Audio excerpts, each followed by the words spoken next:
just like somebody who's a doctor who's going to do thousands of surgeries through their whole life, I am going to write a billion pilots. And so this specific one, though important and I want to do it right, is not the make or break of my career. Not to in any way compare writing a fucking art joke to being a doctor. Clearly kill me. I was also like, oh my God, doctors, please think this is make or break. Like every surgery, please treat us make or break of my career. But I want my doctor to play it fast and loose. Let's put another arm on. Let's take out my spleen, see what happens. Like, listen, this is just vomit out this surgery and then we'll just piece together her arm and we'll see what happens. Well, I mean, and isn't that, despite, my horrible mixed metaphor, I feel like, isn't that more proof that the stakes are so low for us? It's not surgery. It's not, like we can make those mistakes. So we should not act like we're doing a surgery. We should just be like, yeah, we get to do 100 tries of this. So yeah. I think one surgery could make or break a doctor's career. I'm going to redact my previous statement. If he's like, I have this important surgery, then he just like puts a scalpel in someone's brain. It's like, you're fired, Like, but it was only my first draft. Like, yeah, I'm going to improve. First draft of the surgery. Like, it's my first surgery of the day. Welcome to Liquid Courage, the podcast where I, Amanda Pereira, sit down with a fellow artist that I admire and ask them the questions I've never had the guts to ask them before. Sound scary? Well, it is. So I use a little liquid courage in the form of their favorite drink. We cheers, chat, and connect as I attempt to soak up all the wisdom they have to offer. Today I sit down with DJ Mausner and sip on some cold Budweiser beer. DJ now resides in LA, but back when she was living in Toronto, she was one of those performers for me that if I saw she was performing in a show, I was in. I was there. I didn't need any other information about the show. She is a current member of the Upright Citizens Brigade's Characters Welcome cast, and on screen you can see her in HBO's Insecure and CBC's sketch series Tallboyz. In 2019, CBC named DJ one of 15 Canadian comedians to watch, and Now Magazine has dubbed her one of their breakthrough Toronto stage artists of the year. She is also a professional writer, writing for TV shows like This Hour Has 22 Minutes, Gary and His Demons, and the Baroness Von Sketch Show, which she even won a Canadian Screen Award for Best Writing, Variety, or Sketch Comedy. So DJ is a stand-up comic, a sketch artist, an improviser, a TV writer, and someone I admire immensely. Hi, DJ. Hello. Hello. Thank you so much for being here today with me. I'm very happy to be here. This is going to be a blast. It is. Oh, and we're drinking Budweiser. And you know what I thought for a second when you suggested Budweiser? I was like, is this because you have some left over from your every cooking video in 2010 or 2010 filming? And I was like, well, no, maybe you just bought a bunch of Budweiser. And then you were like, okay. It was at the beginning of the pandemic, I was like, all right, well, maybe I'll buy some beers to keep in the house. And I had bought a couple, like 6 packs of Tallboyz of Corona because I was just getting it from the grocery store, basically. And I have friends in craft beer who probably are seeing me drink this, and they're like, what the fuck is the problem? And at one point, I just bought a 6-pack of tall cans of Budweiser because, sometimes nice cold Bud, bag of chips, that's a night. That's a night. Yes. So, yeah, I mean. And what's the go-to flavor of chips with Budweiser? Oh, I couldn't say. I mean, Miss Vicky's jalapeno, probably.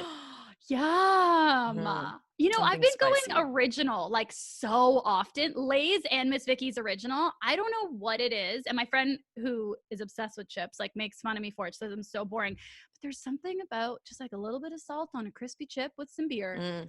Yeah. It's nice to have a little stability when the world is, spiraling out of control. To just be like a plain chip's a plain chip, baby. Listen, I just want an everyday fucking chip. I just want an original chip, 100%. Okay, I am so excited. All day today, I was like so nervous, and then I checked myself and was like, these nerves are excitement. It's like before you go on stage, and you're like, I'm so nervous, I'm gonna have to pee. And you're like, no, I'm just excited because I feel like a loser admitting this, but that's what this is about. I have wanted to speak with you for so many years, DJ.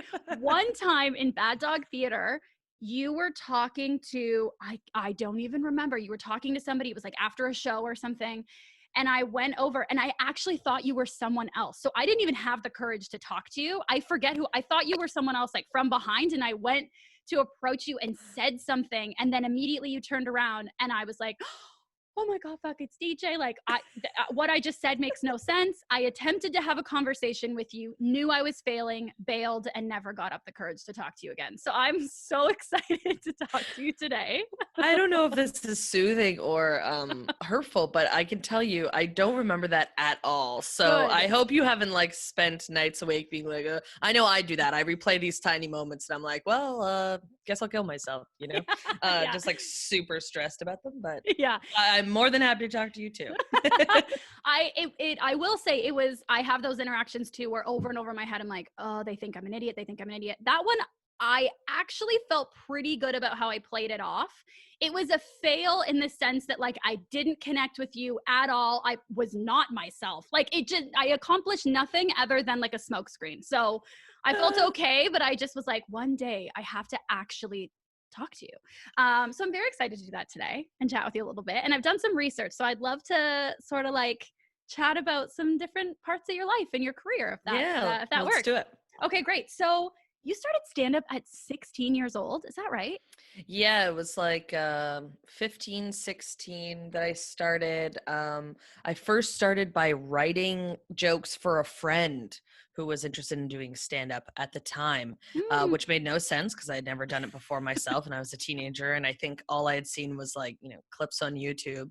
But I wrote some jokes for him and he would do them at this open mic at the Free Times Cafe where I would do musical stuff with another friend of mine.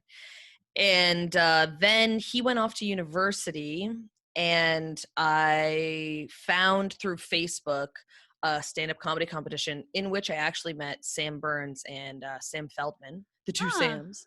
Yeah, for the first time. And Sam and I have been like friends ever since. Sam Burns and I have been friends ever since. I've seen Sam Feldman off and on a couple times over the past however many years it's been. And yeah, did that competition, did not place. Sam came in first. Sam Burns came in first place. Good job, Sam. And then, yeah, the funny thing was, I think we talked about this later on, we both got homegrown or new faces the same year. And then I won that. So I was like, just being like a piece of shit. But yes, I started when I was quite young. I got many Torontonians know you can go get novelty IDs in Dundas West Square. Not Dundas West Square. Dundas Square. Wow, Dundas West Square. My brain is literally atrophying throughout quarantine. I agree. Yeah, I'm totally there. Podcasting is a great thing to do when you just can't find the words and you're also worried people think you're a fucking idiot. It's a great exercise. You're like, I know. Yeah, when you're like, I'm afraid I'm an idiot, you're like, maybe I should record everything I say and just sort of put it out publicly just to check. Yeah, to people that I admire and are intimidated by. Like, I know my first impression with you, I am an idiot and I have zero vocabulary. Yeah, I'm totally with you. I can't think of words ever. So yeah. Yes. Yeah, Dundas West Square. Yep. Yeah, Dundas West Square, Bathurst Spadina Station. Yeah. Dundas Square went and got a fake ID and then was using it to do open mics. I forget the name of the place now, and I really shouldn't because it's not even like it's been closed that long. But I remember doing a show in the bar that was like attached kind of like beside Honest Ed's. I forget what it was called. But you know what I'm talking about? It was like it's just a fun hole-in-the-wall bar that closed down even before the pandemic, I'm pretty sure. But in any case, I did a show in there and like was, you know, with this ID. And I kind of stand up. I was like, oh, that's what comedy is. Like I was like, that's comedy. Even though, pardon me, I was doing, I'm like drinking a carbonated beverage, being like, like puking in between my answers. Well, and we're like, hey, let's drink beer. That was another oversight on my part. On every podcast I drink beer, I'm like pulling myself away from the mic, trying to burp. Yeah. It's ASMR. Yes, it's fine. It's all good. Yeah, people love to hear me sort of just vomit into their ears. They pay good money for that. So, but yes, so I was like, stand-up is what comedy is when I first started doing comedy, even though I was doing some teen classes at Second City as well. I was like, oh, that's what this is. And I kind of stopped doing it a bit in university and then was like, you know what? I need to get back on the horse because it'll help me write. I was like, it'll help me continue to write jokes. And then because in Canada, that's one of the clearest paths as a comedian is like, if you do improv, you're like, yeah, Second City I'll do, Bad Dog I'll do, but it doesn't feel like there's a long-term trajectory. Whereas stand-up, it feels like there's more of a beaten path. So being a novice, I was like, oh yeah, I'm gonna double down on this. And then that was the first kind of like leg of stuff I did while being complimented by doing improv and sketch, and then slowly kind of crossed over into other stuff. But yeah, I did start stand-up very young.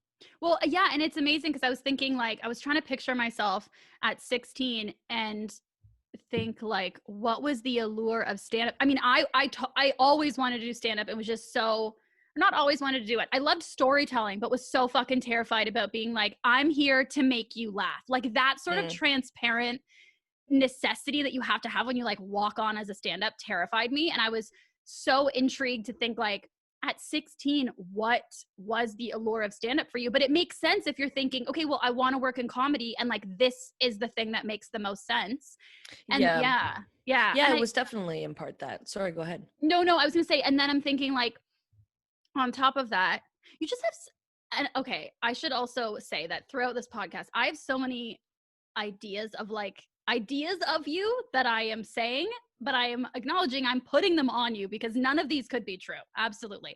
My experience of you is very limited as a huge time admirer and fan, but you just seem to have like the biggest guts out of, honestly, like most people I can even think of to think at 16. And then also I'm thinking, so you lived in Toronto, you moved to Montreal. Was it for school to go to McGill? Is that why you moved to Montreal? Okay. And then moved back, and then moving to LA. And I'm thinking, like, what was it like adjusting to the different comedy cultures, or like entering the different comedy cultures in those three areas or those three places?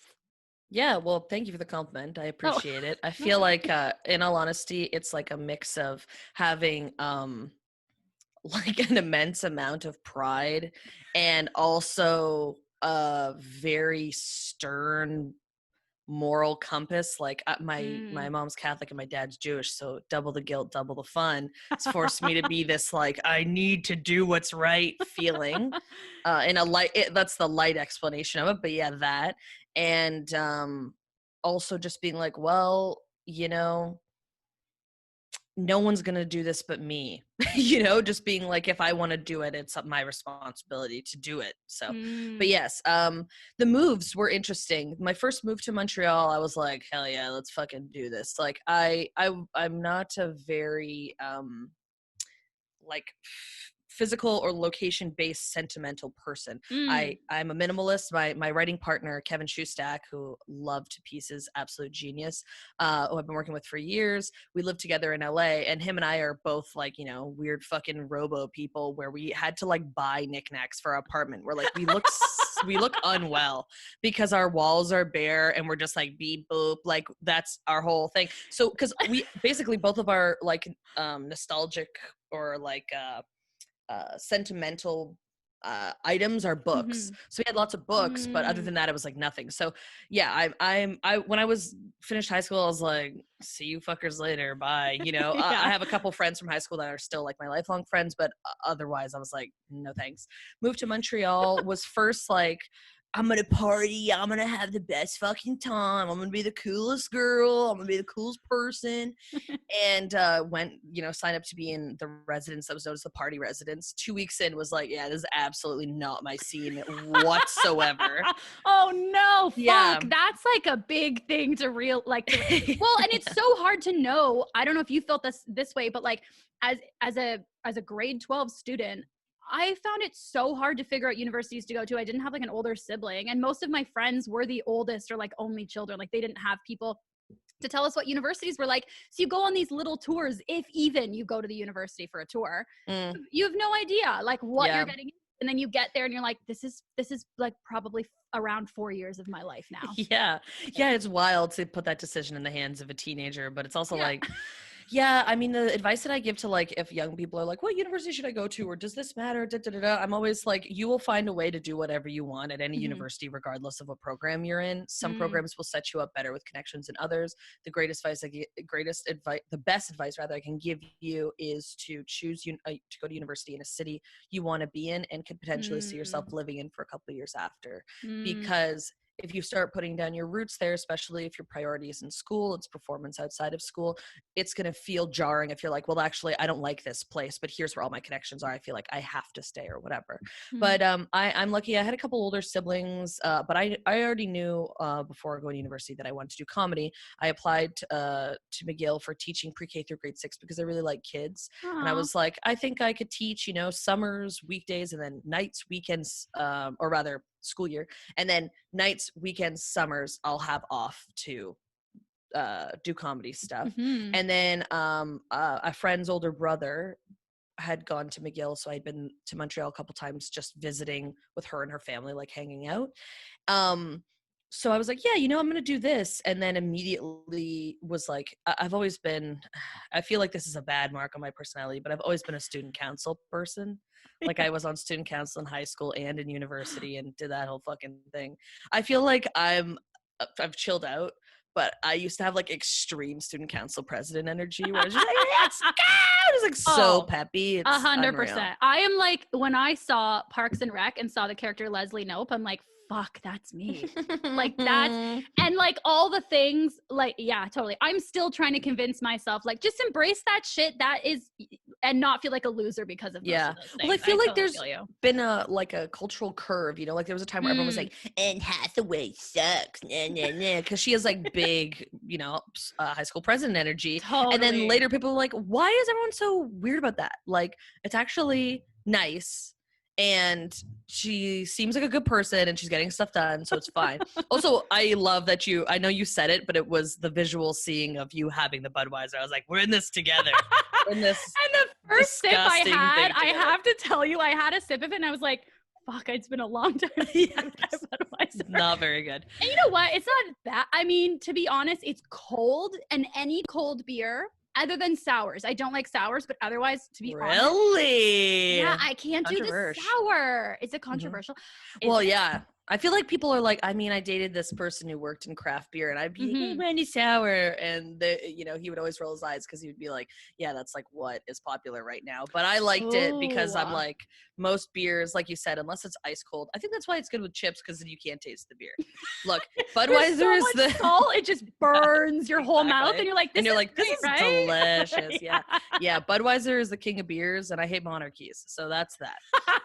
So fuck Budweiser. They're not a sponsor. Yeah, they're going to be like, what the fuck? They're not going to be now. Yeah, they're going to see the photo of me smiling, like the selfie holding my beer, and then hear the podcast of me being like, Budweiser tastes like piss and shit. Yeah. Like, this is night and day. Like, we feel very tricked. Okay, I have to ask you, what were the knickknacks that you and Kevin bought? Or like, what did you think in your head? Like, we need knickknacks. Like, we need tiny gnomes. Like, what is the knickknack that comes to your mind that you need? Like, being an impression of a real human being. We like went to IKEA and got like, I'm sorry, my neighbor's motorcycle is revving in the background. Can you hear that? I'm sorry if I'm messing. I can't hear it. Good. Yeah. I just want to seem cool. I just want to seem like I'm like, yeah, my neighbor's rock and roll band's playing. Yeah. But calling me over there. I need to be over sorry. I play bass over there. So. The knickknacks that we got literally were like Googling like, what do human beings have in their house, essentially. Like, we got this basket from IKEA that's like, looks like it's wire and geometric, and then we got a bag of wicker balls. Like, those things that are in like Airbnbs and you're like, what the fuck is this? Yes, or in and it has every no like purpose. Home decor, like it's on the coffee table with a bunch of the balls. Sometimes it has pine cones in it, like in the fall. Yeah. Yeah. It's surprising. We had it. Yeah. We had it on a glass table, like under the table, so you could like see it. So it wasn't like, look at our wicker balls, but it was like, we have them. We certainly have them. We have them, but we're not like shoving them in your face. Yeah. That's like great. I have a friend, my buddy Andy has like 12 barometers on his wall, and it's like quirky and fun. Or my buddy in Montreal, James Watts, is this like, he's this lovely man who has all these hobbies and who also is like extremely talented, and he has like stamp collections, record collections, like all this stuff. And I'm just like, fuck, the only thing I've done since I was 15 years old is comedy. It's my whole personality, and I'm annoying outside of that, basically. So. It's hard to know what knickknacks. Okay, so I'm like the opposite to you in that I am a hoarder of. I attach sentimental value to every single tiny little thing ever, but I also am super indecisive and terrified of commitment. So I've basically nothing on my walls in my apartment. I've been there for over a year. The only things I have on my walls are up using those like command strip Velcro that I can just take right off if I need to. Cause I'm like, what if I don't want, like, it gives me anxiety to put up a clock because I think, well, what if I don't fucking want the clock there next week? Like, then what am I going to do? I think the Velcro is smart. That's a good, like, you know, those things you choose to do that are within your abilities, you know, like I read this article or maybe it was a Twitter thread about people like adults who have ADD or ADHD. And they're like, you know, my apartment is messy. I constantly tell myself, you know, put your coat on the hanger, put it in the closet. And I'm telling you this and I'm like, this is so uninteresting. Why am I talking about this? But I'm going to really power through anyways. No, double down. I want to hear. Double down on this. Of like, you know, I'm putting my jacket on the hanger, I'm putting it in the closet. But, you know, I do that 2 days in a row and the next 5 days I'm just throwing it on the couch because there's just too much going on for me. And their solution was not to like, you know, self-flagellate, but instead to be like, okay, I'm just going to get a coat rack because I can just toss it. It's one step. So all this to say, I feel like it's not about being like, I have a problem. It's more about being like, what are my limitations and how do I work within them? Yes. So basically a long way to say, good for you. Well, thank you for the validation. And also, I mean, I really appreciate how caring and considerate of you that even though you were like, why am I telling this story? I'm going to keep doing it because it's for her. And I appreciate that so much. My Velcro is my coat hook. And I thank God for that. I love that. And I also love that you went to IKEA for knickknacks because my thought is like, go to like a garage sale that have like little... Like, we went to this flea market and the thing is in LA, the flea market, and to be fair, I think all artists should be charging like a ton for their prints, their sculptures, their whatever. But the flea market in LA is like people with different stands who like, you know, you're paying $120 to get like a print that's like, you know, a triangle on top of a circle with like a stripe through it, which to be fair, gorgeous print. I'm not trying to be like, it's a triangle, but I mean more like, I'm broke. Like I don't have enough money to pay for that. And if I got it, I would want to get like 3 and have like the triptych above the couch. And I certainly don't have that amount of money. So it's like, it's that kind of thing where I feel like there was I ended up only being in LA for 9 months because I moved. And then I was supposed to come back for the CSAs in March and the pandemic happened. So I was like, I'm gonna come back a week earlier. And then I've been in Toronto since then. So, God bless to that. But I didn't get to explore everything. And because of that, I feel like there are certainly those places in LA. I just didn't find them yet. But yeah, we did that. I also got this jar. It's, I think the guy who made it is an illustrator who's pretty popular on Instagram, Adam something. And it's a jar that just says feelings. It's like FEEL-INGS and it's the feelings jar. And I just thought it was cute. I was like, maybe I'll put a plant in there. And then of course it just was on the counter because I was like, okay, like what do I do with this stuff? It has no purpose. Everything in my house has a purpose. I'm like, okay, this is like, I liked building up my room because I was like, my bed's going to be super comfy because that's going to be like my zone. And I have my work desk because I'm somebody who spreads all my stuff out when I'm writing. And I was like, these are the things that are important to me. And then I had to go get some fucking wicker balls so people didn't think I was iRobot. Now look at me. Now pandemic happened and that's why. Pandemic and you're stuck with the wicker balls in your apartment that you can't even be in. Exactly. Fucking COVID, man. Fucking, I totally feel you on that. And also, if you don't want to have wicker balls, just have a robot apartment. Yeah, I guess so. You know, you're allowed to have a robot. Looks like a fucking Planned Parenthood waiting room. It's like, it's like it's cold. Like it's not like unwelcoming. Because I mean, God bless Planned Parenthood, love it to death. Been there multiple times.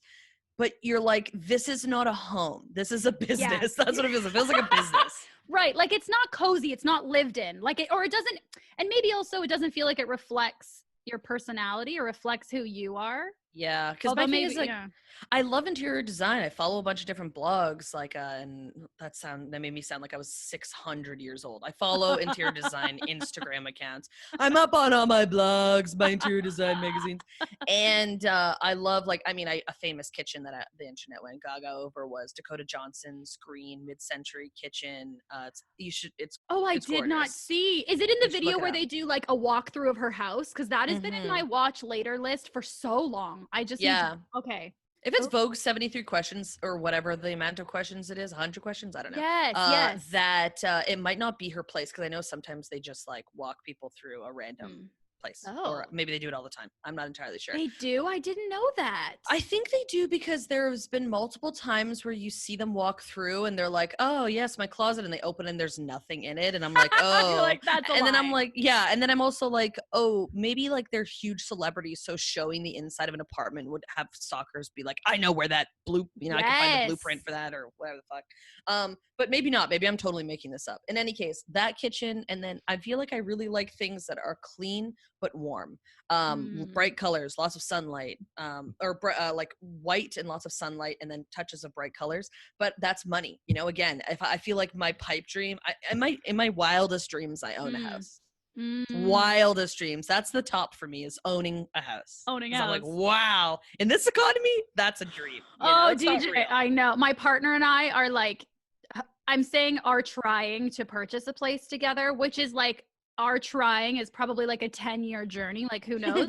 And we just got a hard reality check when we talked to a mortgage broker, and they told, so we were expecting low, and then we actually found out how much of a mortgage it could be approved for, and I was like, okay, so we can afford to like purchase half of my parents, like a corner of their basement, for like a discount. Like there's no way. Owning a place was never, I think as soon as I actually solidified like, yep, this is the career path I'm going, I completely threw out ever thinking of owning a piece of property. Yeah, exactly. The bank is like, what do you do? Like, they don't understand. Yeah, and you're like, I have a, and they're like, okay, so you're gonna get $4, and you're like, okay, thank you. Yeah, and it's what not did even I a expect bank. Yeah, it's like the mortgage broker themselves is like slides a $5 across the desk. I was like, I feel so bad. Here, you're gonna get $5, and like, do you want like a coupon to McDonald's? Because I'm worried about you. Oh, 100%.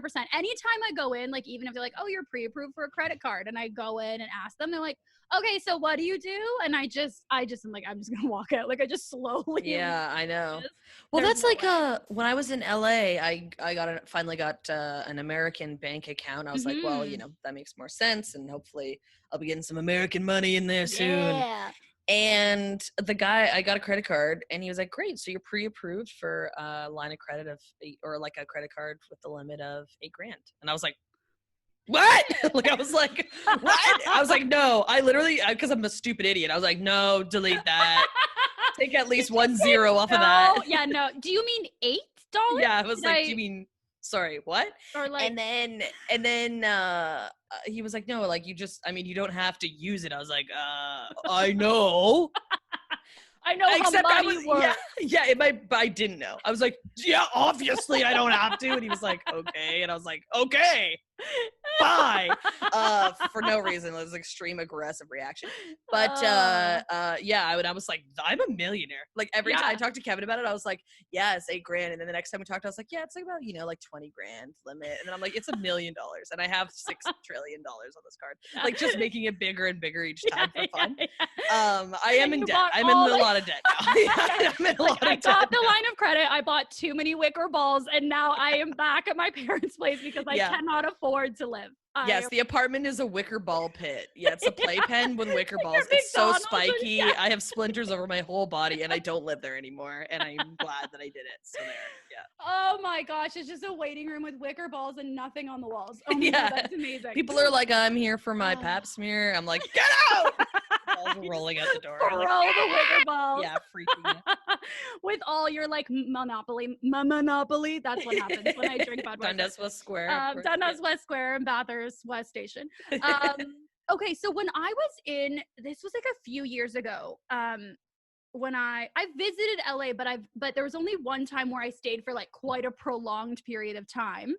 I was there. Oh, I was taking UCB, so I was there for like a month, I guess.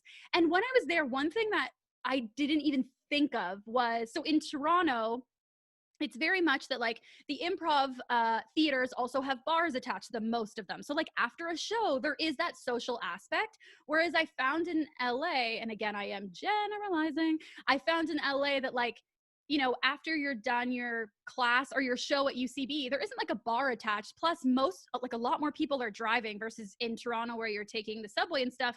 So I found a lot less people were up for like sticking around for a drink or that social aspect. And it felt like I thought, oh, if I moved here and did comedy here, it would be a lot harder. It wouldn't be just running into people and you just form friendships because you're just around each other all the time, as much as that happens in Toronto. And my long-winded question here is I wondered I know you're only there for 9 months, but what was sort of like the adjustment period or the experience in moving to LA and it being such like a driving culture versus a walking culture and just the differences in the comedy community? What was that like for you? Yeah, it's a good question. I mean, I don't drive. I don't even have my G1 because I'm a loser. Your face, I was going to say, even before you said loser, your face when you were saying it, you just looked down. And I'm like, that's okay. Yeah, I have driving anxiety, but I need to do it. I'm going to do it. It's fine. But yeah, it's true. Greater driving culture, when I would like walk, people would be like looking at me from their cars being like, what the fuck are you doing? That person is dangerous, you know? And I'm like, yeah. But it was at first a little daunting, and then it was fine because it was just about that switch. Like UCB Franklin, that bar Birds is right beside it, and everybody goes to Birds after. So it's like is that it's the like one? Yeah, is the Franklin one near the Scientology building? Yes, right near that yeah. gorgeous, horrifying huge, Scientology terrifying building. Beautiful, beautiful, spooky building. Yeah. You're like, gorgeous, should I? And then you're like, don't want to die, don't want to. That's what it was. A friend of mine who we were taking the class afterwards, we were like, should we just go like explore? And we walked around, and there was a moment where I was like, away, like we need to run, because I just sort of clued in, like, what if we're taken? Which you're like, never happened, but. Yeah, it's totally, you're like, this is gorgeous. And you're like, wow. And there's this garden and you're like, I'm going to go in. And then they put a vacuum in your ear and suck your brain out. And you're like, you know? I'm not in a documentary. I'm actually here. Like, I need to, this is real life. Get out. This is reality. Okay. That location. Birds next to Franklin. And then people would go after shows at sunset. We would usually be like, all right, well, like, let's go to a bar. And there's a place called Jay's Bar that looks like it's in like a strip mall complex, which is really funny, but it's like this nice little spot that has, you know, great beers and like appetizers and stuff. And so we would be like, all right, well, if someone's driving, like we'll just all go over there, and we'd hang out long enough. It would usually just be like one beer, or if people were getting like really sloshed, they would make sure they cab that night or Lyft or whatever. But yeah, for me, it was like when I first got to LA, I signed up, that's not applied for another day job. So I was working at an ice cream store, and weirdly enough, I actually met some very wonderful people who I'm like still friends with there. So I already felt like I had a sense of kind of community, which I was like, oh, this is nice. And then pretty much right off the bat, I moved there like, it's either late July or August, but it was like I moved, then I had to come back to Canada to write for the last season of Baroness. Then I went back. So I forget the actual date. But when I was back, it was Herald auditions, and I was like, you know what, fuck it. I've been a huge UCB fan for forever. I've watched a ton of Heralds online. I've done a million Heralds. I'm going to audition even though I'm not finished the classes. And I think one of the only people who's ever gotten on a Herald team without having finished the classes there first is like, or that I know of, which, what the fuck does that mean? But was John Gemberling, who I love. So I was like, it's probably not going to happen, but whatever. I got placed on a mess hall team who are my very good friends to this day. We still do a weekly Zoom call despite, you know, being away from each other for like 9 months. I love that. I love each other. They're amazing. And then I also auditioned and got onto Characters Welcome, the solo sketch character team. And that was another kind of place of camaraderie where I met some really amazing people, many of which who I'm keep up with regularly. And that made it feel, it's tough because I had the experience of getting onto these teams. So I had like, you know, basically a friend group built for me. And then we've all had the experience of like being for either a show or a season or whatever, plopped on a team where you're like, I don't know if I really vibe with everyone. Luckily, both of my teams, I loved everybody on them. That's amazing. So that made it easy to like have the whole community friendship thing. But I agree, it's true. Like, you know, even UCB is like even at Sunset, their bigger location in LA. You know, you walk out and you're kind of standing in this area and they're like, okay, you need to clear the steps because there's a huge lineup for the next show. It's like, oh yeah, like this isn't the place where we hang out. We'll chat a bit and then we have to move to a second location. But yeah, I feel like for people who head out there and just do classes, or who like are out there for a vacation and they're like want to be bumming around the comedy scene, it can be a little bit daunting because it feels, especially when I know I felt coming from Canada, and I did my first UCB classes in New York. I think it was 101 and maybe 201. I can't remember.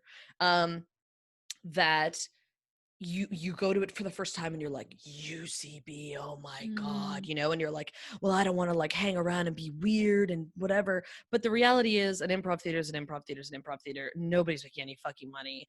Everybody is weird. Everybody has mental illness. Like, just hang out. It's totally cool. Yeah. No one person is like more important or cooler than the other. And anybody who makes you feel that way in an improv context is a big fucking loser. I couldn't agree with you more. It was weird for UCB, I feel like such an idiot. For UCB LA, when I was applying, I was like, it says, you know, like you need to start at 101 and in order, I have like beer in my throat. It's Budweiser sticks. It really just love it. It's arguably a solid. Yeah. Yeah, it's just like a gelatin coating. It's really, really yummy with a little bit of smoke in there. When I was applying, I was like, okay, I've done Second City Conservatory. Like, maybe they'll let me do 201. Like, fucking. So I remember emailing them and saying, hey, like, I just want to make sure that I'm enrolling in the right level. This is my improv experience. And they very nicely replied and said, like, you need to do 101 also so that everybody has the same vocabulary, because every school is going to be a little different. And I totally recognize that. And then I walked into my first class and Maria Bamford is there. And I was like, I'm the fucking idiot who was like, I've done Second City Conservatory that I paid to do. Like, yes, we had to audition, but I paid to do that. And I'm wondering if I should do 201, but Maria Bamford's doing 101. Like, are you fun? We went to go do our show and like, there's a framed, we're all of us are with her are like walking by a framed photo of her in the like fucking theater that she hasn't performed in yet. And I'm like, God, I never want to see those people I emailed again. Like, well, I mean, I get the mentality of that too. I mean, part of the reason that UCB wants you to start at 101, regardless of what your experience is because they want your money. So there's that. I'm not going to sit here and be like, are you serious? How dare you approach the improv gods and beg to be on the improv Mount Olympus, you bitch. I'm more like, yeah, of course you would think that, because I love improv so much. It's embarrassing. It's my favorite thing to do. And I will tell you, it's the stupidest thing on this planet. And anyone who tells you it's important is a fucking loser. So there, it's the most important thing in my life and it's stupid. So that's where I'm coming from. And you know, the same with whatever, even you talking about Second City Conservatory, in my brain I'm like, yeah, they shouldn't be making you fucking pay for that. That's bullshit too. Like, it's like all the bullshit things that when you do improv for a very long time and you look at it, you're like, shut the fuck up, shut up. So like, I don't blame you, but people like Maria Bamford, anybody who knows her comedy or knows her presence online, she is somebody with like absolute breaking the boundaries, the levels of humility. She's just the person who I feel like her logic, not that I fucking know, it's not like I know her, but I feel like her logic was like, I want to get better at improv, so guess I'll just sign up for this course. Like, there's no like, oh, because I'm this level, I deserve this or whatever. And I don't feel like that was your vibe either. You're like, if I'm gonna go in and play fucking Zip Zap Zop for $1,000 in LA, then I want to know with the fucking dollar. This is where I can't think of words. With the exchange rate of like, I think it was like $400, but because of the exchange rate, I paid $600, and I was like, yeah. You know, and it was very much like, where do you think I should go? Because I want this to make me better. And we've all been in classes where like you're sitting there, you know, and by the end you're like, this didn't push me at all. And then you're in class, and then I've been in classes where I'm like, oh my God, this is so above me. I'm drowning, you know, but yeah. And I totally agree with you. I mean, again, like not that I know her well, I knew her for that experience of time in my own perspective, but she was the most humble. She never came across like that. She very much, when we're like talking about why we're there, very much just like, and I don't remember whether she said she hadn't done improv before or hadn't done it in a class setting or whatever, or at UCB, whatever, but just was very much like, I want to learn. She was the most wonderful. She seems like the best. Yeah. And the hardest part of this for you, of course, was going back to your mortgage broker and being like, and I did spend $700 to take an improv class. And he's like, yeah, so you'll actually be getting $3, not $5. Yeah, they're like, I slid you that $5 bill, but I would like change. He's going to take it back and cut about a third off of it. Like, this is symbolic. Frame this for your knickknack on your wall with your fucking Velcro. Exactly. Okay, so I know you have written for a number of television shows. I know you mentioned Baroness Von Sketch as one of them. And I'm wondering, how did you get started in writing for television?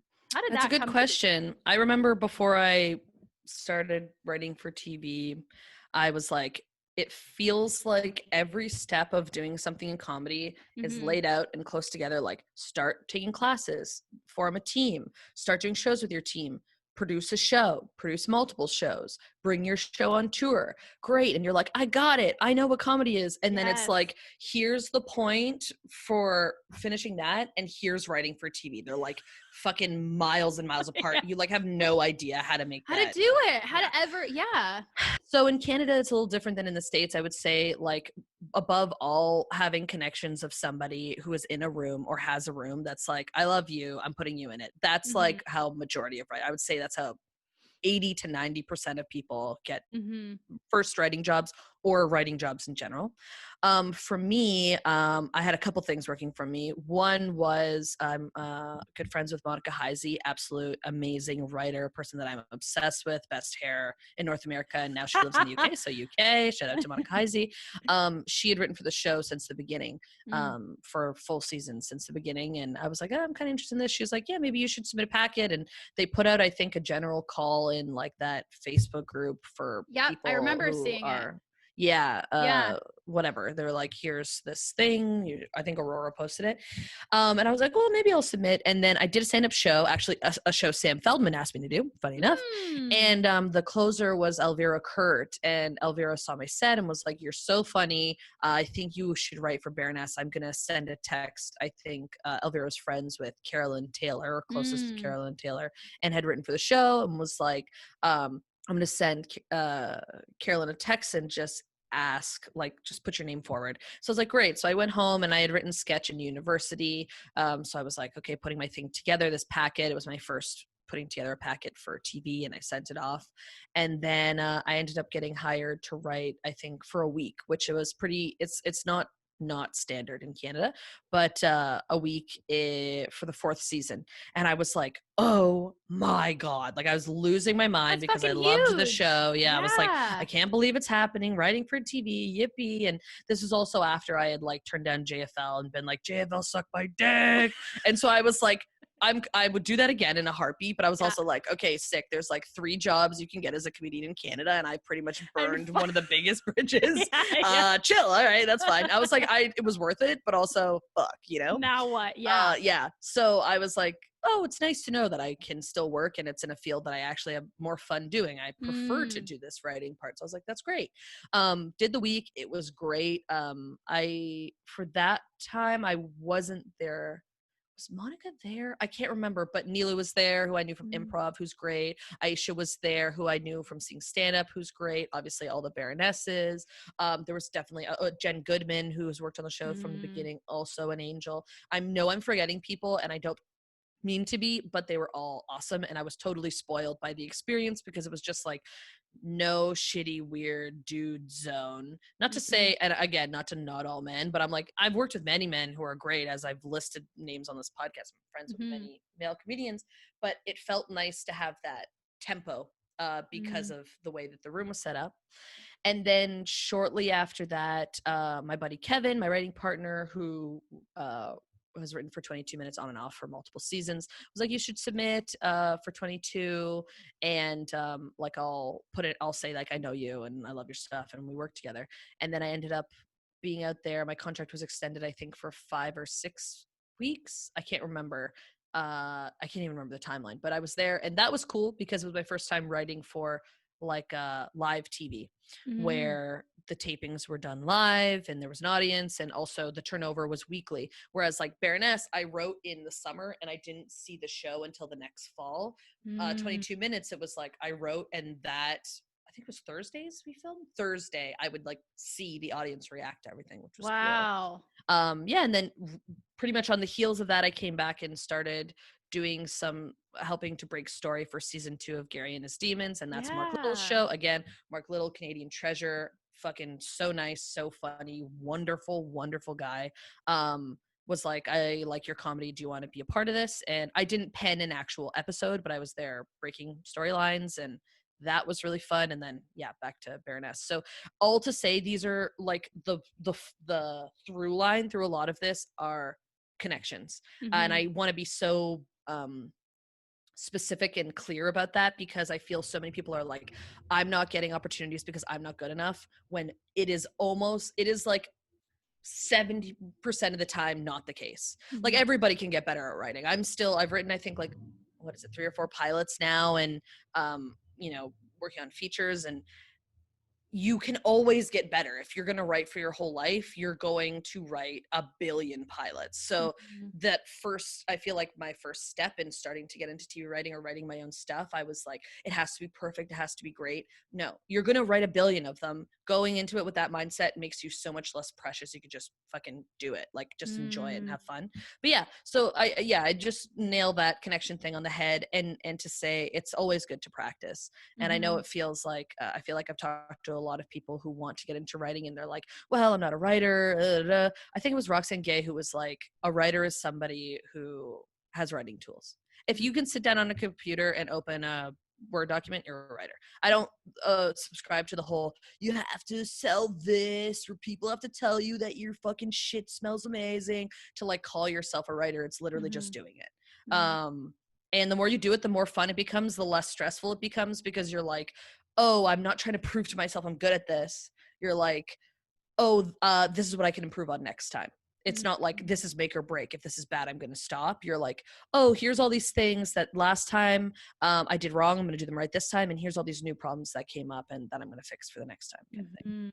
It's like, instead of viewing this, no, I loved it. It's like, instead of viewing this specific writing piece that you're doing as like the first thing of this kind you're doing, or potentially the last thing you'll ever do, it's like, no, it's just the middle. It's just like another thing you're going to do, and you love it and have fun with it.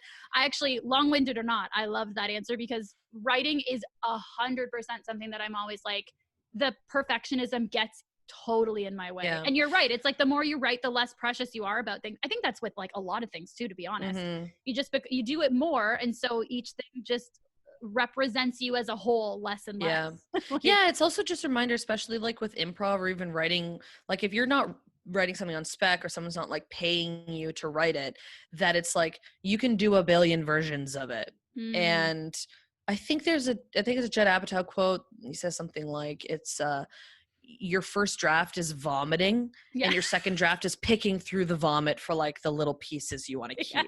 Like, and I would say I'm a huge planner. Like, I have my lists. I love a very intricate outline. Like, I'm not what they call like a pantser, like by the seat of my pants, just writing. I'm definitely someone who plans and outlines things. But at the same time, I try not to be precious when I go from my outline to my first draft, because as you write it, you're fleshing out your characters, you're feeling them more, you're understanding them. It stops being like, this thing has to happen, and more like, would this person do this? And then you end up surprising yourself by the end of it. And then you write like fucking 5 or 6 or a billion more drafts. And it's just, it's less about believing that everything you write has to be your opus, and instead being like, just like somebody who's a doctor who's going to do thousands of surgeries through their whole life, I am going to write a billion pilots. And so this specific one, though important, and I want to do it right, is not the make or break of my career. Not to in any way compare writing a fucking art joke to being a doctor. Clearly kill me. I was also like, oh my God, doctors, please think this is make or break. Like every surgery, please treat as make or break of my career. But I want my doctor to play it fast and loose. Let's put another arm on. Let's take out my spleen, see what happens. Like, listen, this is just vomit out this surgery, and then we'll just piece together her arm and we'll see what happens. Well, I mean, and isn't that, despite, my horrible mixed metaphor, I feel like isn't that more proof that the stakes are so low for us? It's not surgery. It's not, like, we can make those mistakes. So we should not act like we're doing a surgery. We should just be like, yeah, we get to do 100 tries of this. So yeah. I think one surgery could make or break a doctor's career. I'm gonna redact my previous statement. If he's like, I have this important surgery, then he just like puts a scalpel in someone's brain, it's like, you're fired, Like, but it was only my first draft. Like, yeah, it was I'm gonna my improve. first draft of the surgery. Like, it's my first surgery of the day. I love that. Even when I'm training people at the restaurant that I work at, if I can see that they're just like so, especially at a training, I'm like, you're not supposed to know these things. Like, it's okay.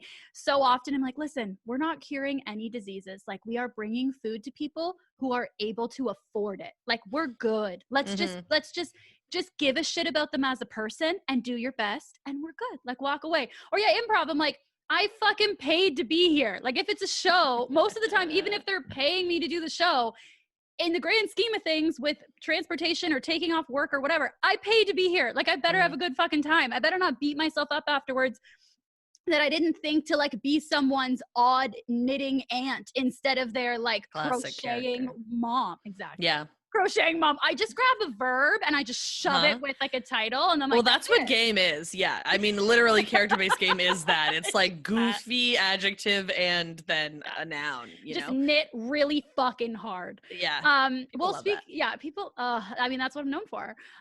Crazy knitting aunt. Not crazy. We're taking that one out of it. Or I put it on myself. That's okay. Okay. I do want to ask you about character work. First of all, you do a ton of characters. I'm telling you that. It feels like an idiot. I'm more telling that for the viewers and listeners. You are so fucking good at characters. Again, not that you need me to tell you that, but I'm wondering, okay, so you do I feel like your characters have such a variety in like who they are but each one of them, your values and perspective, like just bleed through, which is so fucking wonderful to watch and so fun.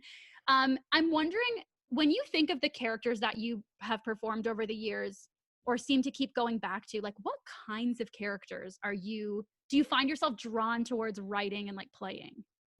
That's a good question. I feel like I play, well, first of all, thank you for the compliment. And I feel like I'm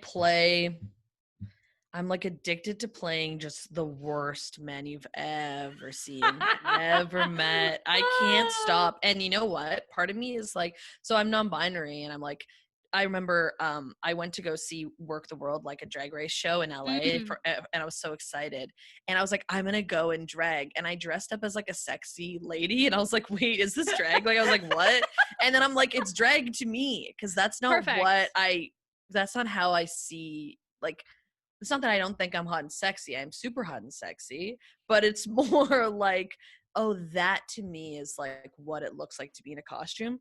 And so when I dressing up as these horrible men, I obviously I don't fall in line with their values or the values I create for them, but it just feels normal to be so obscene. And there are certain types of like women that I like to parody or lovingly kind of like do a tribute to through my characters, but it feels so much easier to just shit on horrible men because they kill people, like I play an incel or I was thinking the incel pop star. I'm like that, and the chorus with like, or I think it was the chorus where you're just like saying Reddit over and over again. This is amazing. Oh my god. Or the not that I need to tell your characters to you, but like when you're saying this, I'm also thinking of I think his name was Biff, like the travel blogger. Oh yeah, Biff Crunchum. Yeah, who, I have sympathy for him because I just made him have a horrible life because it was funny to me. Like, that's cruel. I don't know, it feels like I feel like many people have said to me, oh my God, like your voice is so clear, what you do is so distinct. And I'm like, I can't tell you what it is. And not in like an artistic, like, oh, I can't put the words to it, it's a je ne sais quoi, like, but more to say like, I'm not sure. It's constantly changing. I know two things of myself that I like, and that's absurdity and being political, basically.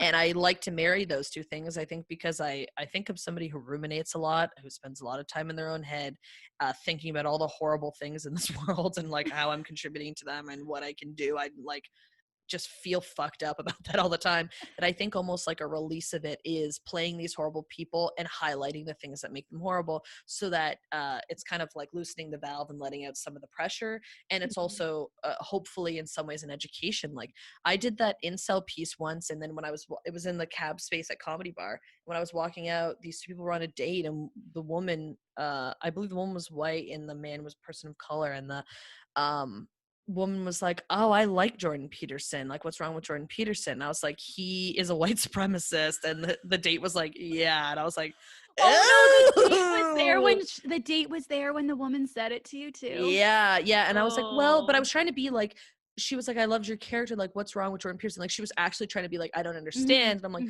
well, you know, and tried to explain these things. So it has created teachable moments, despite that character being like fucking horrifying and disgusting. And, you know, obviously the piece somewhat ends with me dumping a whole jug of milk on myself that's supposed to be my mom's tit milk. And I'm like an adult fucking gross piece of shit. So, you know, there's nuance. There's lots of nuance. But yeah, so I feel like I had, when I did my solo character sketch review for Toronto Sketch Fest a couple years ago, I was like, a lot of my characters are these sad, fucked up dudes. And so I was like, where's the balance? Like, where are some other things I can put in here?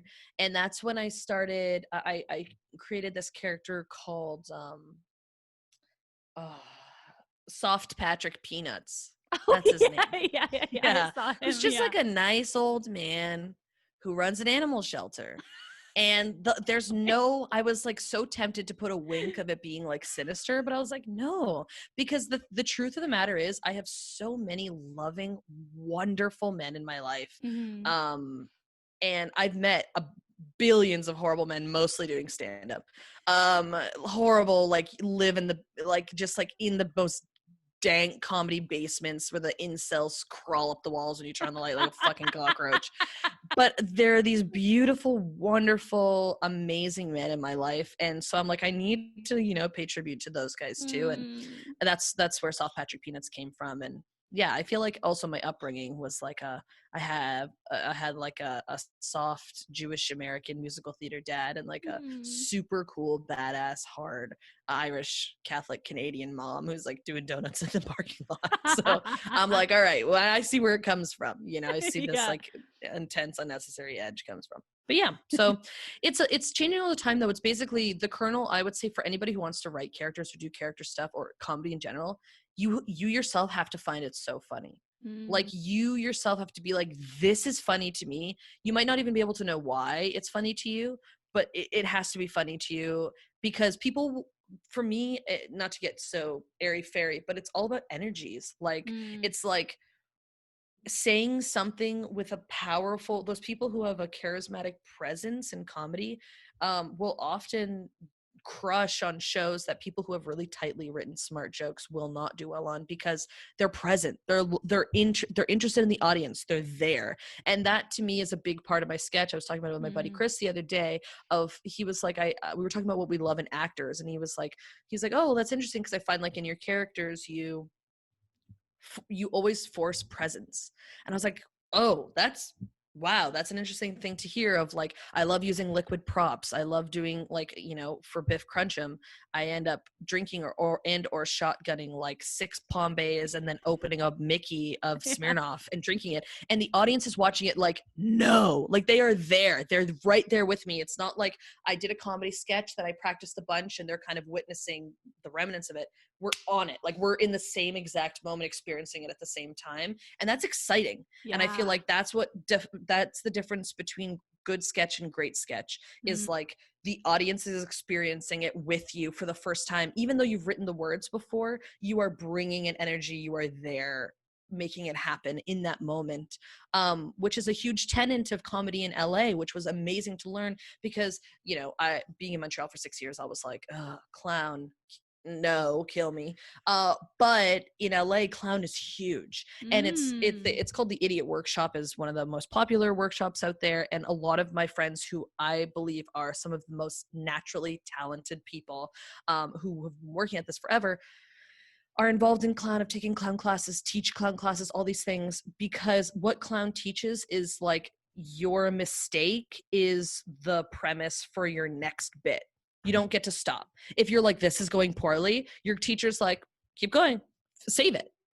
Yeah. You play a game in clown called Save the Show, and you have to be fully vulnerable. You have to be fully open, because I'm someone who's a huge perfectionist. And so in stand-up and improv, I'd be like, I have to make the right choice. And if I don't, I'm going to fuck it up, and I have to save it with the next right choice. Mm-hmm. Clowning is literally going, oh, I just fucked up. Everybody saw. Isn't that so funny? It's part of the bit, and we're going to keep doing the thing. I'm going to keep fucking up because that's what we've decided we like as the audience. So anyways, it causes this greater presence that's not so much like I have to do an amazing job because I want to get hired, and it's more like, what does the audience want from me? What are they hearing? What are they looking at? What's fun for them? And just with reckless abandon, diving 100% into that. And I think that those tenets of clown, when brought to stand-up and improv and sketch, can just blow the roof off of something. It makes people enrapturing to watch. Yeah. It's like the audience gets to interact, like they get to experience the performance instead of witness the performance, or like you're not presenting it, you're experiencing it with them. Like I'm thinking of your impression of a birthday cake. I have seen that so many times, like online, and every time I watch, like I will rewatch it because I'm like, this is so fucking good, because you can tell the audience is just like, what? And they don't know it's a birthday cake until the very end. I should say that for people listening. And it's just like, it's, as an audience member, you can't not be on the edge of your seat being like, what is going to happen? Not to like knock other sketch or other performances that aren't really that in nature, but I totally see what you're saying, and like it really is a completely different experience for an audience member to get it's why people are obsessed with those, like, stand up takes down heckler XXL Superboy zone, because it's like that, oh look, you're watching magic. I don't like that shit, just the same reason why I don't like prank videos. I'm like, this hurts me to watch. It makes my stomach turn. But like, I'm like, conflict, unnecessary conflict, no, like writhing in my chair. But that moment, that electricity, like there are some people who do this. Pat Thornton is a great example. Chris Locke, Sarah Hennessy, Jackie Purico. There's these people who are Brandon Ash Muhammad, all these people who I've seen do stand up where I'm like, you are on the vibe of what's happening in this room right now, and that's more important to you than your punchlines. And your punchlines are kind of like telephone poles that you're like, I'm gonna follow this wire and I'll eventually get back to the pole, but I'm gonna live in this wire while I'm in it, because that's where the electricity is. There's a metaphor for you. Fucking pull quote that. Nailed it. Yeah, that made up for Dundas West Square, in my opinion. I once went through an entire conversation. I was dating this dude, and I was at a bar that he took me to. He's like, I love this bar, I love this bartender, we're like such good friends. I'm like, that's great. And I went through a whole 20-minute conversation. They were talking about Tony Danza, and in my head I was picturing Ted Danson, and I was like, yeah, and he was in Cheers, and he's in The Good Place, and they were like, like they were humoring me, and I didn't notice until the car ride home, and I wanted to cry. So listen, it's fine. No. Everything's fine. It's not as bad of a foible as that. But just essentially, I feel like a lot of people are told from the beginning, like, I know when I was doing stand-up when I first started, I was like, because I was coming from a mentality of improv, I was like, I have to do a new set every single time, which is obscene to think now. Totally obscene. And I was also like, it has to be really good, and I'm coming up there as me, and that makes it even scarier. And the reality is stand-up can be anything, and anyone who tells you that it can't is a loser. Like, I feel like, but to be fair, I actively do not perform in comedy clubs. I'm like, you're not on my vibe. I'm not going to entertain you because you don't want what I'm doing. You want me to be like, my girlfriend's a bitch because she has a ponytail. So they can be like, yeah. But me, I'm like, my shows I love are like student shows in a basement where I'm just like, literally there's no stage and you're just talking to somebody. And what I'm saying is I would rather have a conversation than do a show. And that is fun though. That's what makes it fun. That's what makes the comedy good, because that's what makes it a unique experience. That's what, and I feel like, as soon as it gets bigger and bigger, there are people who are really good at projecting their energy out and capturing those people, even with the most stilted shit, and making it seem brand new. Like Deanne Smith is a huge example of somebody who is just so talented. No matter the size of the room, she makes it feel so intimate. Or I'm not sure if Deanne goes by they, so they make it feel so intimate. That, you know, but for majority of people, the bigger you get, these tapings at JFL or being like in these massive halls, unless you are excited and you're on and it's so fun for you to be there and doing it, it can just fall so flat because the pressure gets involved and you're like, well, I have to do my jokes, as opposed to being like, there's a group of people in front of me and I'm interacting with, and what does that mean, the give and take of that energy. Yeah. I mean, and that's the fun of it too. I haven't done a ton of stand-up. Actually, I've written more stand-up for hosting shows than for stand-up shows. And mostly because to me, it felt like less pressure. Honestly, I wasn't up there being like, I'm going to be funny. I was up here being like, I am going to support the fuck out of everyone else who's here, and you're here to see them. And I'm just going to make sure that you guys feel great before you see them. And then sneaky, like, but here's my 5 minutes. Yeah. But the fun of it is like telling these stories or telling your jokes and seeing what parts of them people like resonate with people and the looks on their faces. And yeah, it is sad. I mean, it is sad to think of losing that part and it being more of a presentation, because I'm sure that's not what, you know, people got into it for. And I guess I'm wondering for you too, because I know like talking about this sort of like what's for the audience and what's for yourself. And you had said something, I don't want to misquote you, but you had said something in, I think it was Bad Feeling magazine, about, you were talking about like a lot of, about achieving success in comedy is a lot about like making these gatekeepers happy. And that's like sort of, and you were saying in your words, like bullshit, like that's crappy to have to do.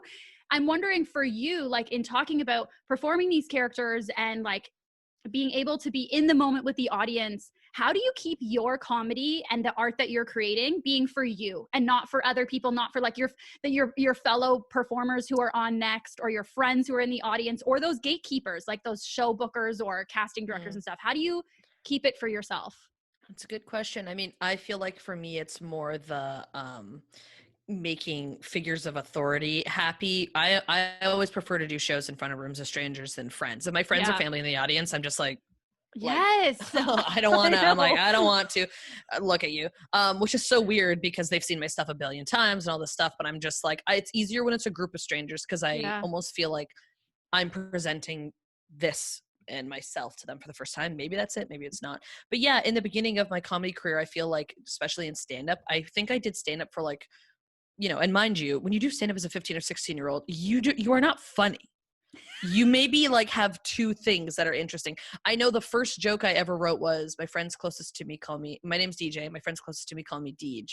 My friends farthest from me call me Deej, which is like so stupid. Cute. Oh my God. But it's like that, you know, that kind of like, I need to write puns because that's where my brain goes. I don't have any opinions yet because you're like a teenager. What the fuck are you going to talk about? Not to say that we shouldn't respect teens. Teens are important. They're going to change the world. But more myself as a teen, I was like, yeah, what am I even talking about? So my first like 3 years in comedy, and then again probably a year into being in Montreal doing comedy, where I was just navigating like the scene and meeting everybody and knowing what shows happened and who ran them and what they were like, was a lot of like letting people tell me what comedy should look like. And that made me unhappy because I would try and I'd be like doing almost like doing an impression of a stand-up set, and it would fool a lot of people, but it was not what it feels like, you know, when you hit your stride in like an improv scene or in a set and you're like, I'm like not even actively choosing to do this. My muscles are all like ignited. I have the energy. Like I'm just doing it. Like it's muscle memory. It's so fun. It wasn't feeling like that at all. It was like me trying to write, you know, at the time, rest in fucking pieces, but Louis C.K. bits, being like, okay, what's my observational comedy as an 18-year-old whose parents paid for her to go to university? You know, it's like, shut up, you know? So. Oh, I'm resonating so hard with this. And on top of it, it's like, what's my opinion that matters to the world that deserves to be added to this pot of opinions? And also that's never been thought before. Like, I know. There's nothing, zero. Like, and it's the reminder of just trying to, again, I feel like I totally agree with that. That's totally where I was. I feel like it's about bringing it back to literally what I've done since the beginning of doing comedy is had a note open on my phone that's just titled stand up. And when something tickles me, if I don't even know why or whatever, I just write it in there because sometimes I'll be able to go back and suss out what a joke is in there. Sometimes not, but I know that there's something funny in there for me. And part of getting better at comedy is also being able to decipher when the thing you write off of that prompt that makes you laugh is meant to be a one-liner, is meant to be a full bit, is meant to be a piece of dialogue in a script, is meant to be a character. Like being able to decipher the bandwidth you can get out of a thing that makes you laugh is a skill that you hone the more you do comedy. Because I remember like, either looking at very old tweets or like my original stand-up, I would just like present a premise and be like, isn't this funny? And the audience would be like, oh yeah, but like why? Or like, why? And what else do you have to say about that? You know? And I'd be like, oh no, actually that's a joke that is better between a conversation of people that I'm going to put in a script later, you know, like that kind of stuff. But yeah, that I struggle with the how do I make this for me all the time, whether it's in self-tapes or forever ago, like years and years ago, writing like a packet for The Onion or something like that, being like, what do they want to see? If you start with what do they want to see, immediately you're going to fail, in my opinion, because then you're assuming what you think they want when you don't actually know. And you're going outside of what you think is right to fit a mold that you created, that they did not create. So you're not doing it, you know? Whereas if you're like, this thing is fucking stupid, but I think it's really funny, usually people are going to respond to that, especially, you know, I found doing comedy in the States, or when you're applying to those writers, you know, reductress or whatever, all those things. The people who are running the good comedy stuff are comedians or have a lot of experience with comedy. They watch a lot of comedy, they're interested in comedy, and therefore they will laugh at something that's actually funny. And you might get like a response of being like, this isn't our tone, but like it's great, keep doing it, like that kind of stuff. And that's a win. Like I read this other article that was like, I was having anxiety submitting to things, and I decided by the end of the year I was going to have 50 rejections. My goal was to get 50 rejections. And when you set that as your goal, I think the person ended up getting like 5 things submitted, 2 things like forwarded, this, that, whatever, and like 5 rejections. That it was like, oh yeah, the more you put yourself out there, the more you're going to learn, the less failure seems so heavy. So yeah, I try and whenever I'm feeling like I need to do this or it's really important, or when I have an audition for something that I was like, I want this so badly, I have to do my version of it. I'll read the materials, I'll see all the turns that I think should be in there, and then I'm going to give it what I've got, because I've had enough experiences where people have responded positively to my stuff. I know I have something going on. That's what I'm going to offer. Because if I don't offer that and I get the role, then I have to do this thing I fucking hate for X amount of time. So why would I do that? Yeah. It's like, well, and even just thinking back, like, it's like when especially in university and stuff, when I would meet people, I'd try so hard, and in the comedy community, like you try and put your like best foot forward, and then you win them over, and then you walk away and you're like, fuck, now I have to keep that specific part of me up forever. Now this person that I would have wanted to be friends with, I don't ever want to hang out with, because that's going to be exhausting, and I don't want to do that. Like, yeah. You know? I mean, my friend Kevin put it best. He's someone who's just like, he's so fucking funny, and he has a math brain. He went to school for math, and he's just like the math of comedy. He's amazing at it. And he's also one of the nicest people I've ever met. And I had a conversation with him. He's like, I would rather people walk away, whether I'm talking to comedy people or not, whatever, I'd rather people walk away thinking that I am a nice person than thinking I'm funny, because nobody wants to fucking hang out with somebody who's on all the time. Like, especially the longer you do comedy, the less you're like doing bits in the green room, the more you're just like, how are you doing, man? Like, it's good to see you. Like, how's your wife? How are your kids? You know, how's your partner? These kinds of things.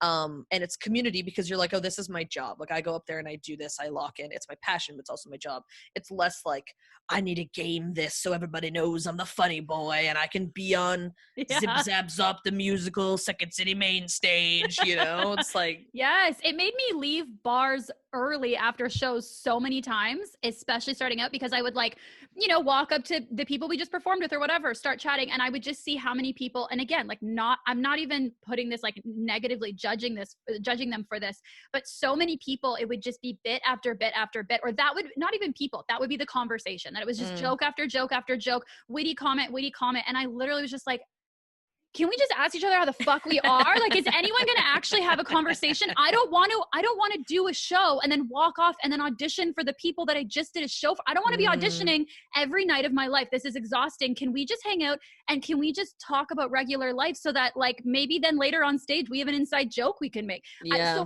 But to me, I couldn't see it like that. I saw it like, oh, I'm not like them. Like they are this. I can't hang with them. I'm not what they want. I'm just going to go home. And like, does anyone want to talk about life? No? Okay, I'm just gonna go home then. Well, yeah, I mean, totally. I feel like the mentality is like, imagine, you know, you're sitting in a boardroom doing like a pitch on fucking stocks, and then you go out to lunchroom and everybody's like, yeah, you see the next pitch? It's like, shut up. Talk about the fucking Caesar salad and BLT on your plate. Like, just talk about literally anything. Tell me what show you're watching. Like, talk to me about like, and also sometimes in those conversations, I wanted to just be like, I think you're all good enough. Can we move on? Like, I genuinely think you're all funny and wonderful. And I actually want you to like me. You don't have to do this anymore. I already like you. Like, I feel like, my loophole in those like intense vibes was I love, my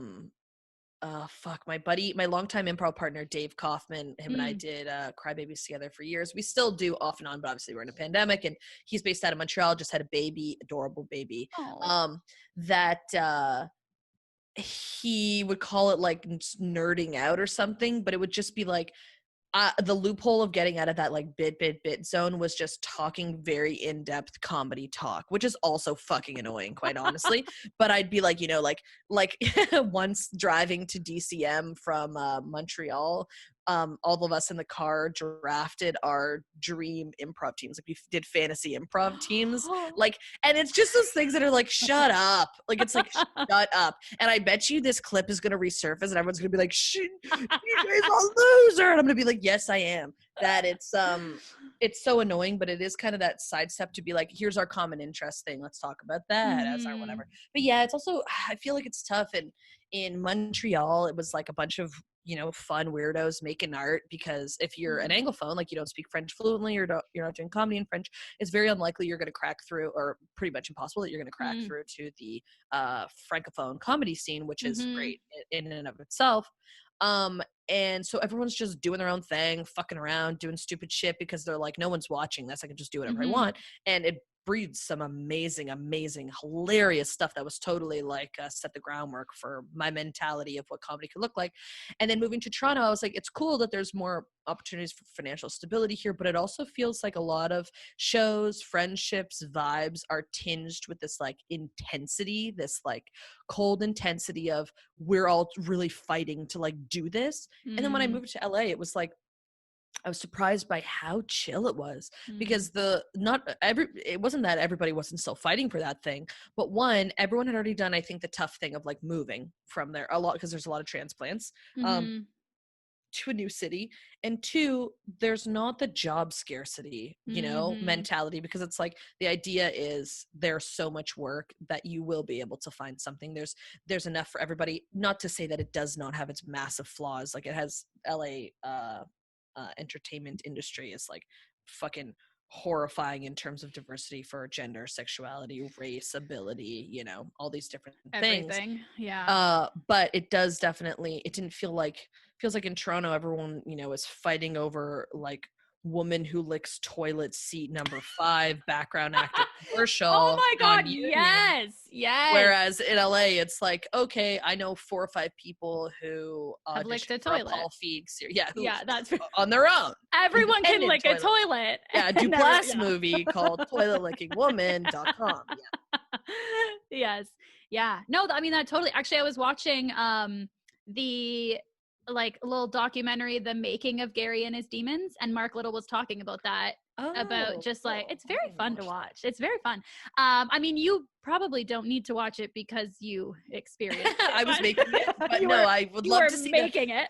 I would love to see the But- animation part of it. That's thrilling to It me. is so, it is. It's so cool to see. And I mean, that's one of the, like, I would love to voice animation, and I want to make an animated show one day too. So I was just like, this is so fun to watch. But he was talking about that there is, you know, it's a reality, like, and it doesn't have to be a discouragement. You know, we can still be like optimistic and hopeful about it, and positive and inspired, but it is like a very real thing that there's a scarcity here for job opportunities. So you're right, it's like everybody's going for like the 2 sketch shows on TV, like that's just the reality, or everyone's going after the 5 animated series they could be cast on. So I think there is that sort of like desperation or intensity. I think intensity is like a really good way of saying it. Yeah, I've had a conversation with my longtime friend Sasha Manoli, who like did a degree in like writing, and then was producing a lot of comedy with the Brunch Club, and then worked at CBC shortly. And one of the conversations I have with her about Canadian identity, because she's very interested in like, what does Canadian identity look like? Like, what is it actually? And then like, and not in reference to the States, like what is it in and of itself? Because constantly Canadians define themselves by being like, we're like the States, but nicer, which one is objectively untrue. But 2, it's like, that's not helpful in forming a national identity, or even just like provincial identities. I feel like are stronger than a Canadian identity. Toronto's is kind of muddied, I think. Same with Vancouver. Montreal seems pretty specific, and then, you know, the prairies, Winnipeg, the territories, East Coast, like feel like there's some tropes, but like that when she's talking about Canadian identity in shows or like film, TV, there's this strange, almost like conversations we've had about this, we have found Canadian identity is almost like underconfident and then puffing your chest out. It's like this belief that like, we're not worthy, we're not good enough, we're not as good as the States, but then this puffing chest of being like, I am Canadian and this is CanCon. But the CanCon is like somebody pouring maple syrup into a Tim Hortons mug and pushing a curling block and being like, you know, it's like a fucking horrible political cartoon. It's not real. It's like, you can no poke it one with a pin. actually sees themselves in. Exactly, and it'll just deflate. So I think that, you know, I was talking with a buddy who works as an exec at Bell, and just talking about like, what would it mean if we had the resources, money, and vast kind of like entertainment economy that like LA, New York / the US in general has. What would it breed? Because most of the major or all of the major networks here, their demographic that they're shooting for in regards to TV when they're picking up shows is like 35 to 65, because those are their audiences buying the cable boxes, watching, you know, giving them their views. I would argue that majority of Canadian talent today that should be actively involved in the industry are 18 to 40 and want to make TV for that demographic. But there is not interest on behalf of the networks to broaden their viewership and include that age group. And therefore we suffer, because constantly I see my friends who are absolutely fucking hilarious pitch shows, get them on major networks, and then they promptly become toothless because they're being retrofitted for an audience that they were not initially meant for. And it doesn't mean that the shows turn out bad. A lot of them are still pretty good, but they're not the same as what they could be if they were being highlighted for what makes them unique. And you have that in the States. I'm hoping, we just got Adult Swim Canada here. There's only one original Canadian show on it right now that my friend Emma Overton wrote for. Emma's another amazing writer that I'm hoping maybe having that channel here with its like niche weird comedy vibe will cause there to be more pitches and CanCon made that's like of the stuff you see when you go see, like the live comedy I see in Canada is equal to our best, holds up to their best, no doubt in my mind. No, absolutely no doubt. What would it mean to offer those people the same resources?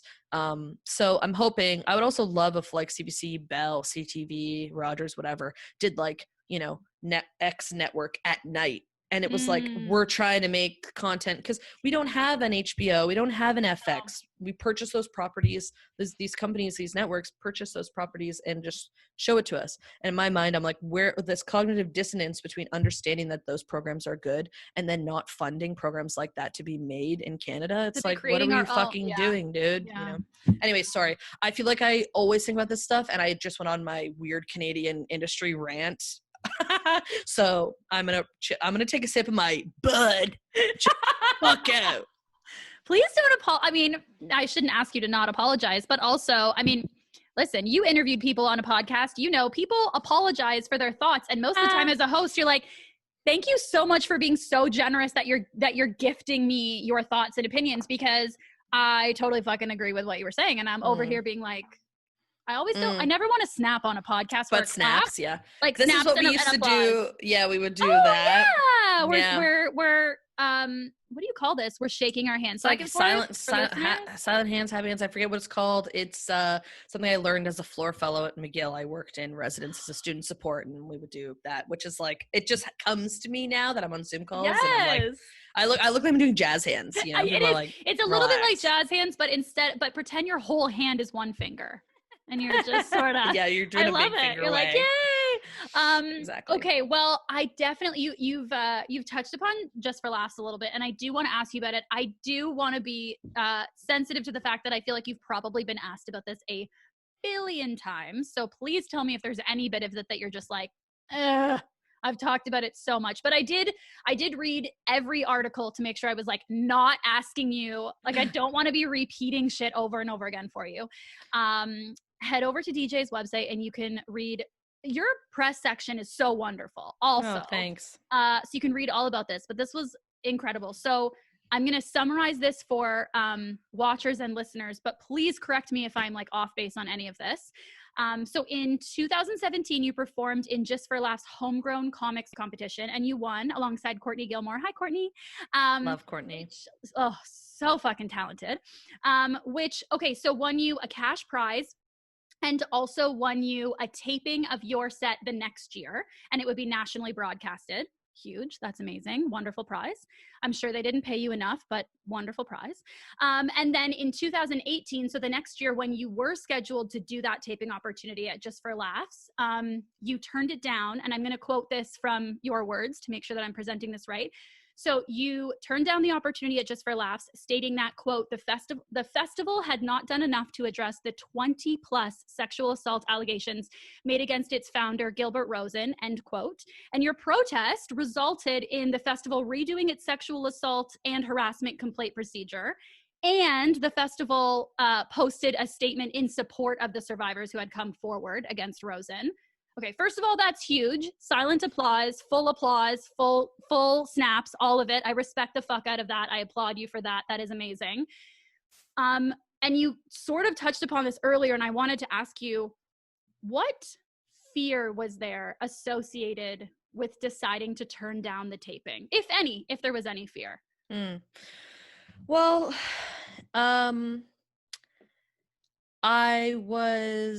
there were times, I mean, I kind of touched on it before of this, like, I know I'm burning this bridge, but especially because I guess 2017 was like 3 years ago now. And at that time I had come up in Montreal and I had a fair amount of friends who worked at JFL as like programmers and stuff who I really liked. And I was like, well, I'm not telling them I'm doing this public protest, and I think it will hurt our friendships. And I was like, I feel fear about that.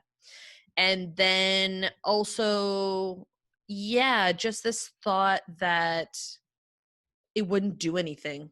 Like I had a fear that I'd be like, because I'm not anybody, you know, like I know I'm not trying to be like, I'm no one. Like I'm not trying to be like weirdly humble. Like it's true. Like I have some credits, but I'm not. Canada in and of itself doesn't have a star system, and even if it did, I wouldn't be on it. Like, so I was kind of like, does this even matter? Yeah. Like, is what I'm doing even going to change anything? But especially because, you know, my this article and my turning down the taping came after all of those women came forward and nothing happened. That was what was very frustrating to me. I was like, these women, who many of whom were teenagers at the time that they were sexually assaulted, harassed. Like the first woman who came forward, wasn't she 19 at the time? That, like I can't remember the exact ages. I remember one distinctly because, and they were all things that had happened in relation to Razan's power being the head of JFL, like where he would meet someone like a business client or partner or whatever in regards to the comedy industry at a comedy soiree, and they're like, one of them was like a kid of someone who he was like 15 or something, or 16, who he like was like a fucking creep to. And I was just like, my upset rather, even though he had resigned from the company earlier, I was still boycotting it because these things do not happen in a vacuum. If he has been doing this for 20 plus years, and Les Courageux, who are this group of 20 plus people, some who named themselves, some who remained anonymous, who came forward saying that he sexually assaulted or harassed them over X period of years, they said this, we believe this is just the tip of the iceberg. How many countless people, I know people who worked at the festival on and off who were not treated properly there, not necessarily by him, but in regards to like labor laws, respect, these kinds of things. I know people who attended the festival who felt uncomfortable and unsafe at events. Like, it's from all angles. When the person who creates a company and has been running it for 20 plus years is outed as a serial sexual harasser and abuser, you better fucking believe that all the many people either enabled or turned away and did nothing about it.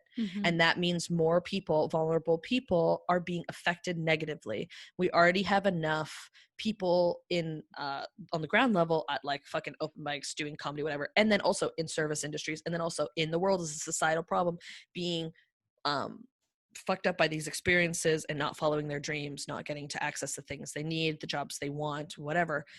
Some who choose to power through and endure, which they shouldn't have to do, and some who leave forever and we never get to hear their voices, their stories, their jokes.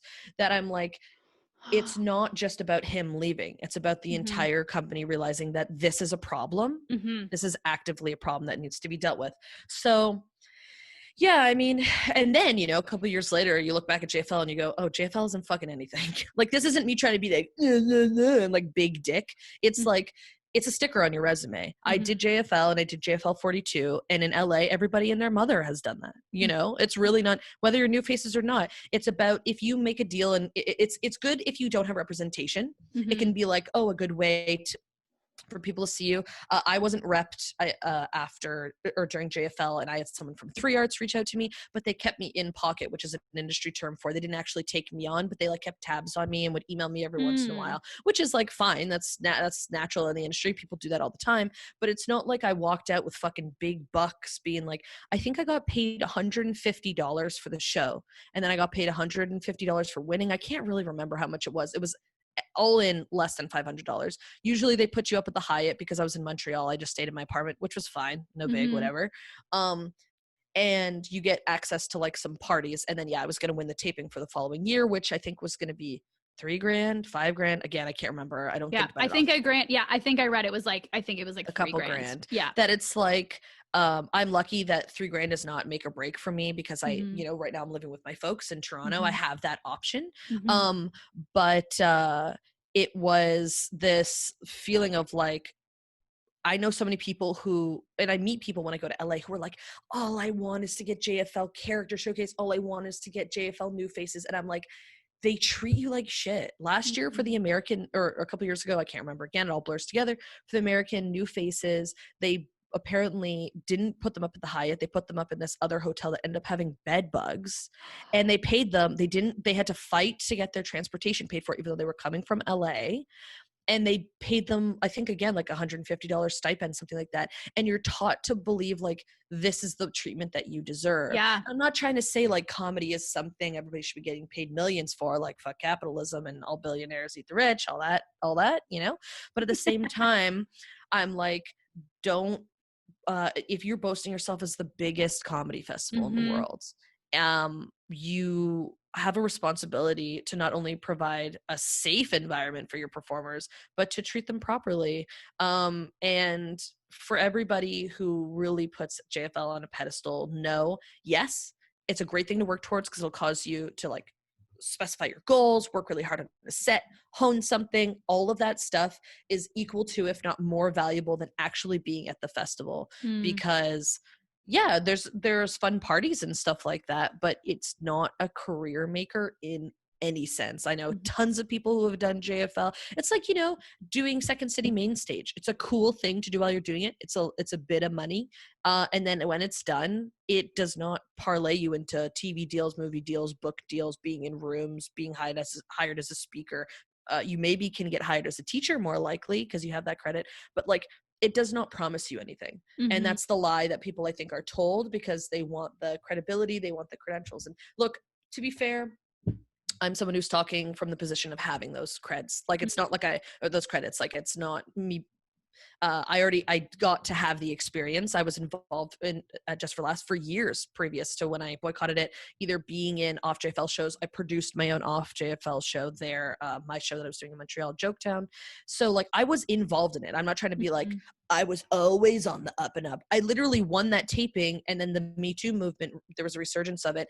And I heard, oh, well, Gilbert Rozon was literally acquitted in a court of law in 98 for sexually assaulting a woman, and he was let off on a charge of forcible confinement of another woman. And I was like, what the fuck? And had to pay like what, $1,000 and a 1-year probation or something, some bullshit. Yeah. And the Quebec government scrubbed his record so he could continue to travel internationally to book for Just for Laughs because it made the Quebec government lots of money. So Quebec government is also extremely at fault, but the idea is the Quebec government, like in regards to me as a comedian and me trying to like, right this wrong, or at least bring attention to this horrifying thing that happened. I'm like, what is the company going to do to address this? Like what they have the money, they have the staff. So what now? And yeah, they're again, also as somebody, the year, like such a glimpse of what it looks like to work in the Canadian industry. The year I did Homegrown and won, I was also working for JFL transcribing comedy specials. So I would stay up for like 12 hours just literally typing out the captions on all the comedy shows that just happened. Like that's how broke I was still, that it was like, that's the life of a comedian until you find those small niches where you can make money, or you find good representation that helps you, that can parlay it into something more real. Like that was my plight. It's a little bit of an offshoot, but I think important for people who are just starting comedy or who are in their like first, like they haven't had any professional gigs yet or whatever. I had this obsession when I first started comedy that I was like, I need to be on every show. I need to know everyone. I need to be part of every part of the community. And I realized over time that's extremely lateral thinking. It's this, the what you want to be thinking about is longitudinal thinking, which is, getting representation that actually understands me, writing a pilot, putting together a reel, putting together a website, getting a proper headshot, getting your resume together. Like these are all those like really annoying, like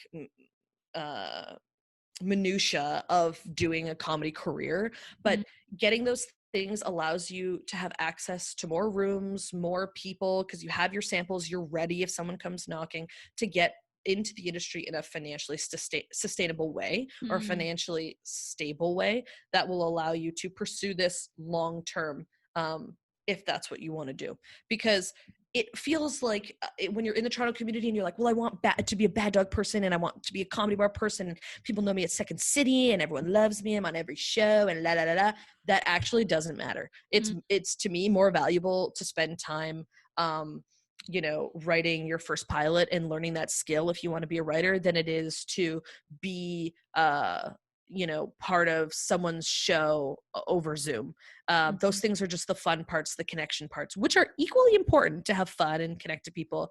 But if you're like thinking career wise, it doesn't have as much to do with all the things people tell you are important. And it has more to do with just connecting with yourself and your artistic and comedic voice and getting work done, like actually doing it. Fuck, you should give like TED Talks. Or I should just pay you to, like, you're so Okay, first of all, when you turned down the taping, I can't believe that you were 23 years old. Like, that's also just because okay, so you said earlier moral compass. That is such a perfect way. You have such like a strong, or you seem to have, from my perspective, Yeah, it's such a lie. strong, but such like you're like, this is all fake. I'm a fake. great actor, and like Yeah, I'm actually like, the incel, and everything else is an act. Yeah, the incel pop star is the true identity of myself. But like, you have such a strong, like, clear moral compass. Then coupled with that is like the confidence to follow that compass, and you are so like effectively articulate in your beliefs and values. First of all, it's amazing, inspiring. It also blows me away that you were able to like think this way at 23 and be able to articulate these ideas. Like, even when I read that you were talking about, I think in an interview somebody was asking you about boycotting and saying like, well, what about, like, how do you feel about other comedians who aren't boycotting? Like, if you end up being the only one and everybody else goes. And your response, again, I am paraphrasing, again, I was like, you're fucking 23. How are you saying this? You were talking about like, well, you currently, you lived at home, so you didn't have to worry about money for like food or for rent at that time. And you were recognizing your privilege and like, I'm able to act on these beliefs, and some other people can't afford to act on their beliefs, not even financially. It could be so many other different areas of their life and their identity that they can't afford at this moment to boycott the festival. So I just like, where the fuck does this strong moral compass, like, where does this, I guess the strong moral compass, you sort of joked from your parents, it probably comes from, but where does this like fucking gutsiness of following the compass and being able to just explain it with such like, I don't even know what the word is. How do you do that? Have you been able to do this for so many years? Honestly, DJ, like. Well, in regards to moral compass, I did not pop out of the womb being like praxis, like it's a learning curve. And I feel like, I've had a very large learning curve. I'm, from a white middle class family. And even though, I'm queer and non-binary, I, as of now, present in a very a normative way, I would say, to, normative to our society standards. And therefore, I'm not getting chased down the street and beat up like, my friends who are male presenting, but who decide they want to wear lipstick and they have a beard, like who like get literally harassed. So from many places, I am safe. My safety is pretty secure. And that makes it easier for this to be a big learning thing for me, because it's not about survival. I feel like that's a huge conversation that's come up again, that specifically white people are learning for the first time with the resurgence of BLM, of this, like, it is a privilege to get to learn while other people are being shot in the street. Yeah. So that's one part of it, certainly. Another part of it is just the reality of like, I went through my phases of learning. I used to call my sister like gay for like taking the remote control and shit like that. Like, are you serious? Yeah. Of course I did. Like, and then when I went to university, I was very lucky to meet and undergo this thing called Res Project. It sounds like some sort of fucking surgery, brainwashing. It's called Res Project, which was the initiative of students who were interested in teaching new students in residence about sexual assault, sexual and consent, sexual orientation, and there was one other topic, but I can't remember what it is. And just talking about those things, it was mandatory. If you lived in residence, you had to go to Res Project. And it was some of the first conversations, because I went to a Catholic high school that like was, they brought in somebody who was, as a fetus, they were their mom attempted to abort them and survived, and came talking being like, abortion's bad, I am God's child, I survived to tell you this, like crazy shit like that. God. Like insane. Sorry, how old were you? Probably like 15 or something. And I was like, okay. But in university, learning about the difference between sex and gender, and the difference between gender expression and sexuality, and talking about consent for the first time. And I was like probably a little shit in those meetings, being like, oh, what's consent? Like, I'm sure I was. And then I went into my deep, hardcore fucking white feminist time where I'm like, anyone who doesn't know racism exists should be murdered, you know, where I'm like so intense about it, being like, anyone who knows less than me should die. Like, horrible. And then being like, oh no, I am I inherently or rather I implicitly benefit from white supremacy, so actually shut the fuck up, you know. It's all of these stages. Yeah, I don't just know stuff. I like to think I actively seek it out. I try and learn. I try to have conversations. And the other part is, like, as I feel like there's a lot of conversations about, like, how do you call someone out or call someone in effectively, you know, in a warm way. I think that's important. But what's equally important is how to be called out graciously. If somebody is correcting your behavior, and you have a genuine interest in treating them with respect and care, you have a responsibility to shut the fuck up and listen to them and reflect on it and not bring your emotions to the table. And that's something that's hard that I still do all the time. I say hard, like hard in the context of I'm still not being shot in the street, but you know what I mean? So I had the extreme benefit of having wonderful friends, mentors, teachers, people I follow on social media, books that I've read that have given me knowledge to navigate situations in ways that I guess outside people deem correct. You know, they're like, oh, well, you know, she's sensitive to this, but it's not in a way of trying to be, I'm doing it right. Like I'm doing the right thing. It's more in the sense of like, people are affected by this. This is real. This is important. I mean, is getting JFL to change their sexual assault policy as important as abolishing the police? Fuck no. Absolutely fucking not, in my opinion. But it was at that time a way that I could affect change in what I felt, or I hoped, if it was effective, could be in a meaningful way. And I think we all have the responsibility to do that. That's something I think people are learning this year, that no matter where you are or how much power you think you have, if you're white, you have more power than you think you do. If you're cis, you have more power than you think you do. That it's like, you have the responsibility. It's a conversation I had with my buddy Kilo. Kilo was like, oh, I'm just feeling stressed. I don't know if I've gone to a bunch of marches, but I don't know if I want to go to this one. He's Black. And I was like, it's not your, like, I fucking need to tell him this, but I was like, trying to alleviate some of that stress. I was like, it's not your responsibility. It's everyone else's responsibility.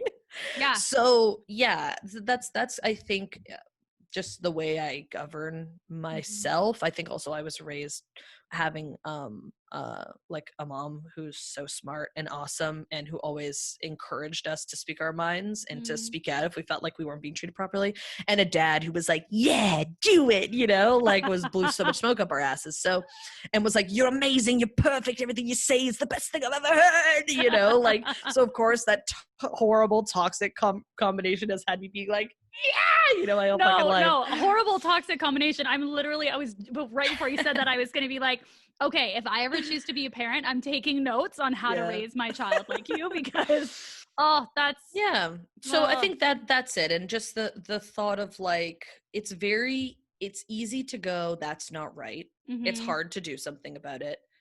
It's always worth it to do the hard thing. It's always like, whether your hard thing is writing a pilot, even though you have like immense self-doubt, or whether your hard thing is, you know, standing up, like getting booked on a comedy show and then messaging the person saying, I don't think I want to do this if it's an all white lineup. It feels like those things are hard.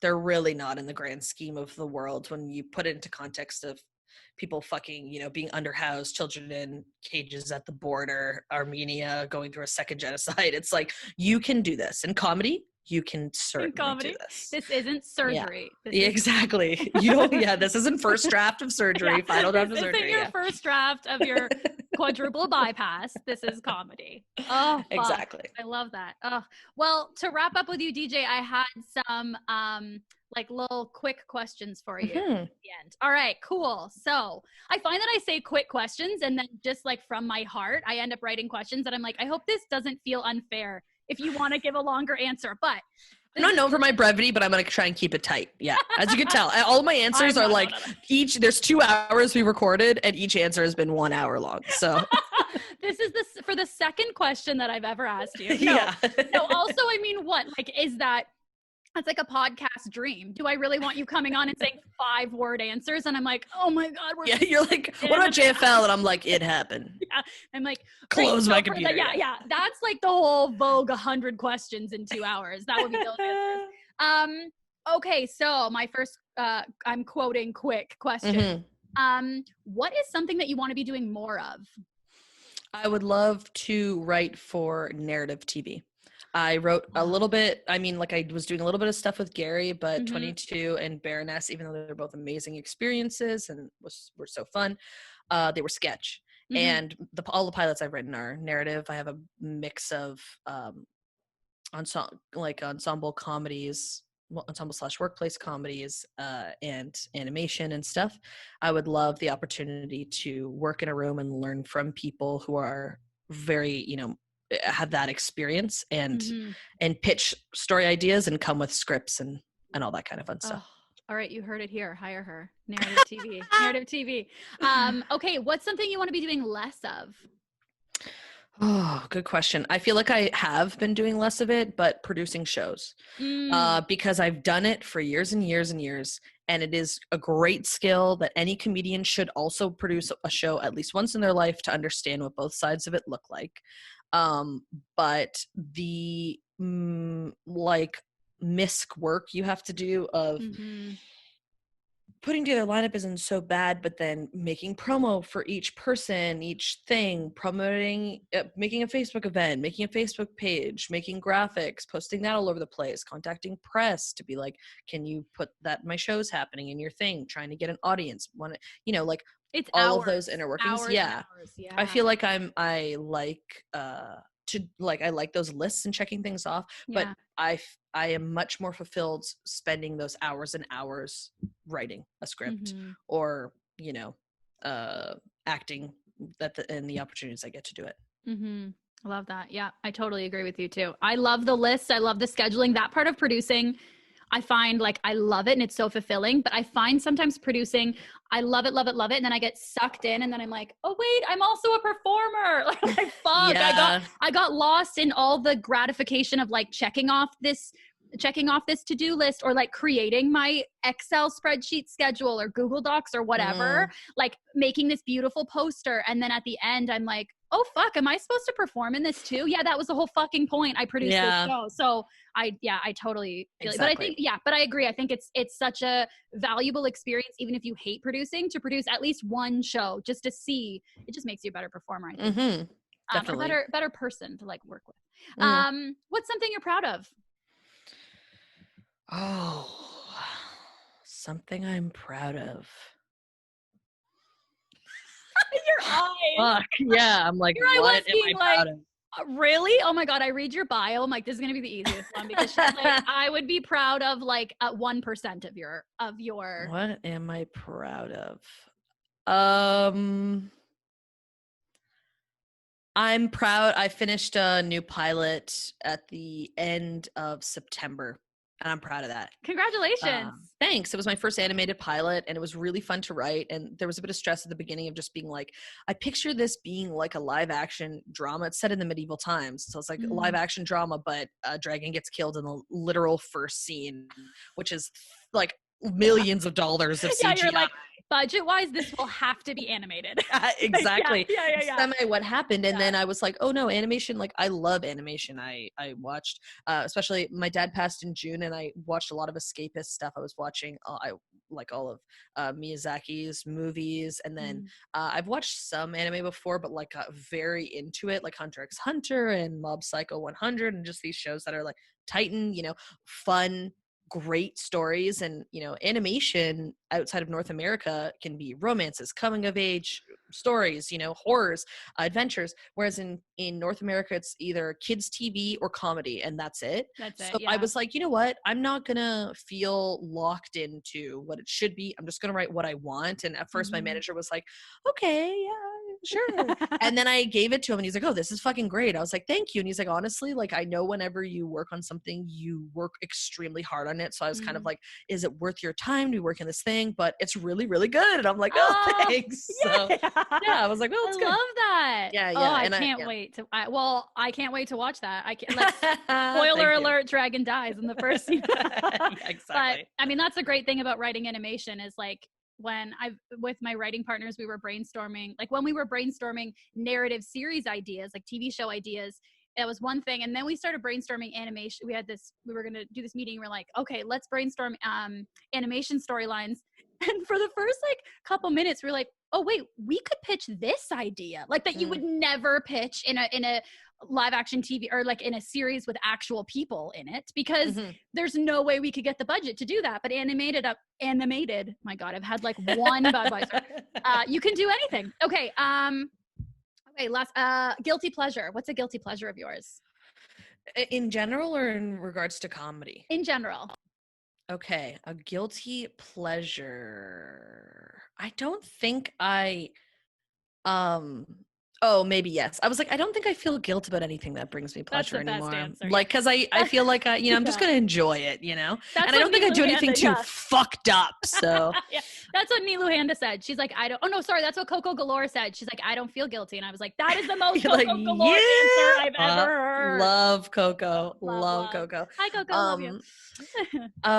Okay, well, I would say like my thing that I take pleasure in recently to like calm down in this hellscape world in a very small way is to smoke some weed and eat a popsicle. Like I really am just like what flavor popsicle? Cyclones. They're so good. Do you remember those like the blue, white, red circle ones? And they're almost like the texture of sorbet, and they recently came out with a new flavor that God knows what it is, but it's green, red, and yellow, and it's fucking amazing. You smoke a little bit of weed and you're like, this is the best thing that's ever happened to me. It's like amazing. And then, okay, if I'm being honest about a guilty pleasure, like I really don't do it often, but looking at X's social media, I feel like I have to actually answer the question with like a real one, you know. I feel like I don't want to, but I have to, where it's not even like where I'm looking for something specific. I'm just like, oh, the person was in my life for a long time and I wonder what they're up to. And now then I'm just like, and then I'm just like, okay, you know, not any of like my horrible exes that I'm like, you know, I'm like, well, I can't say horrible, everybody's complex, but like not any of my exes that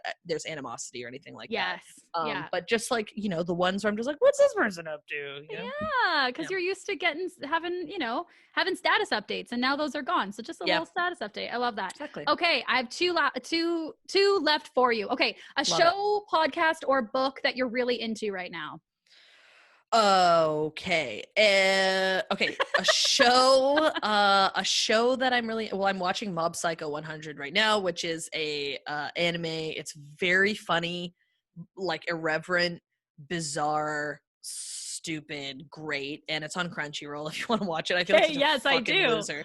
I do. But it's really fun and stupid. And like I said, I just finished Hunter x Hunter, which is like a really fun adventure series that's funny and great. Awesome. Love it. And then a book that I'm in the middle of reading is called, I'm going to mess this up, but The Feminist, Breaking Up is Hard to Do, The Feminist History of Breaking Up. Ooh. And it's by a Canadian writer. I think the last name is Kordecki. And it's basically, it's a very heteronormative lens, and that's addressed in the opening of the book, but it just speaks about,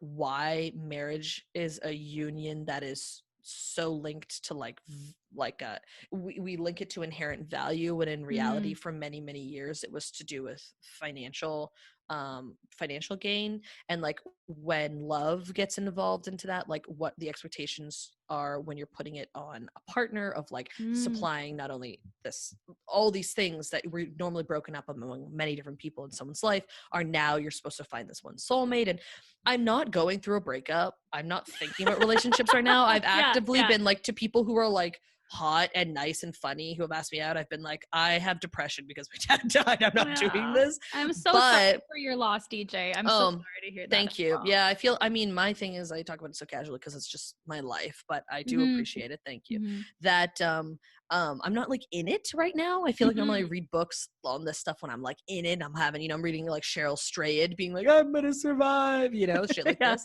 Yeah. But it is just very interesting. It's very dense. The vernacular spectacular. It's very academic, but it's not in a purposeful, like inaccessible way. The words are picked with purpose. It's a lean book. It's very small. It's like very short, but it is quite good. It's very interesting. So I would encourage anybody who's kind of interested in capitalism and, you know, the fall of it and romance to check it out. Okay, I love that. I'm gonna follow all of these recommendations, and I'm saying that genuinely. People sometimes think I'm sarcastic when I'm speaking genuinely. I'm serious. Okay, my last question for you. We're gonna play Marry, Fuck, Kill. Love it. And it's gonna be improv, stand up, and sketch. Okay, for sure, kill stand up. Like being involved in stand up. I've fucked stand ups. I've been in relationships with stand ups. Rather not, thanks. You haven't killed them yet, so we're gonna go that route. You fucked them, and I wouldn't. And you wouldn't. Yeah. But yes, okay. So definitely kill stand up, which I think I'd say I have to marry improv because it's been in my life the longest and it's the most fun and stupid. But I don't know if I actually really want to fuck sketch because, like, maybe solo sketch. I would fuck solo sketch. Fuck solo sketch. Yes, totally. Yes. Just an orgy of all those characters. Yeah, Little green M&M. Yeah, because the reason why I'm like I don't want to fuck sketch in general is because some sketch just fucking drags on, and I'm like don't want to be doing that sexually. But solo character sketch, it's like fire in the pan, baby. We're going. It's nonstop. So yes, that's my answer. What about you? Have you answered this before already? I didn't. No, I never. Okay, no, I usually choose like different questions at the end for every guest. I did do Marry, Fuck, Kill for one other person, but it wasn't improv, stand up, and sketch. So what about you? But I would. Oh God, I have such a tumultuous relationship with sketch. Truly, like. That, and it's sort of turned during COVID, but forever I was like, I don't want to do sketch. I don't want to write sketch. I have no interest. I want to act in sketch, but never write it. And that was for sure an insecurity thing. So I think I would fuck improv because I love the shit out of it. So I think I would fuck it. I don't know what that says about me. I would also kill stand up because I feel like I can get that fulfillment from improv and sketch and and for me. And then I think I would marry sketch because this sounds weird. I don't know what this says about me in relationships, but it's the thing that scares me the most. It's the thing that I'm drawn to. It's the thing that I would love to do. I think it would like give me the most growth as a person. So I'm gonna marry it. And you love a spooky partner. It scares me. I'm scared. I'm horrified. I love it. My partner, and he's like the most like stable, consistent, reliable, wonderful human being who does push me to grow as a person. So there you go. There we go. There we go. Thanks for asking me, DJ. That's so kind of you. Of course. I wanted to know. Yeah. Well, I want to thank you so much for being a part of this today. Like, I can't tell you, it was such a fucking treat, seriously, to get to sit down and chat with you. It wasn't a treat to drink the Bud. No, I'm just kidding. The that Bud was also a is fucking trash. Sorry, really, genuinely sorry for that. I actually maybe because I'm enjoying the company. I'm enjoying it more than we're joking about it. I feel like I have to be true and be like, no, I'll drink the rest of it after this. But thank you so much for being here with me today, and I can't wait to see your animated series with the dragon. Thank you. One day very soon. Thank you so much for having me. What a treat.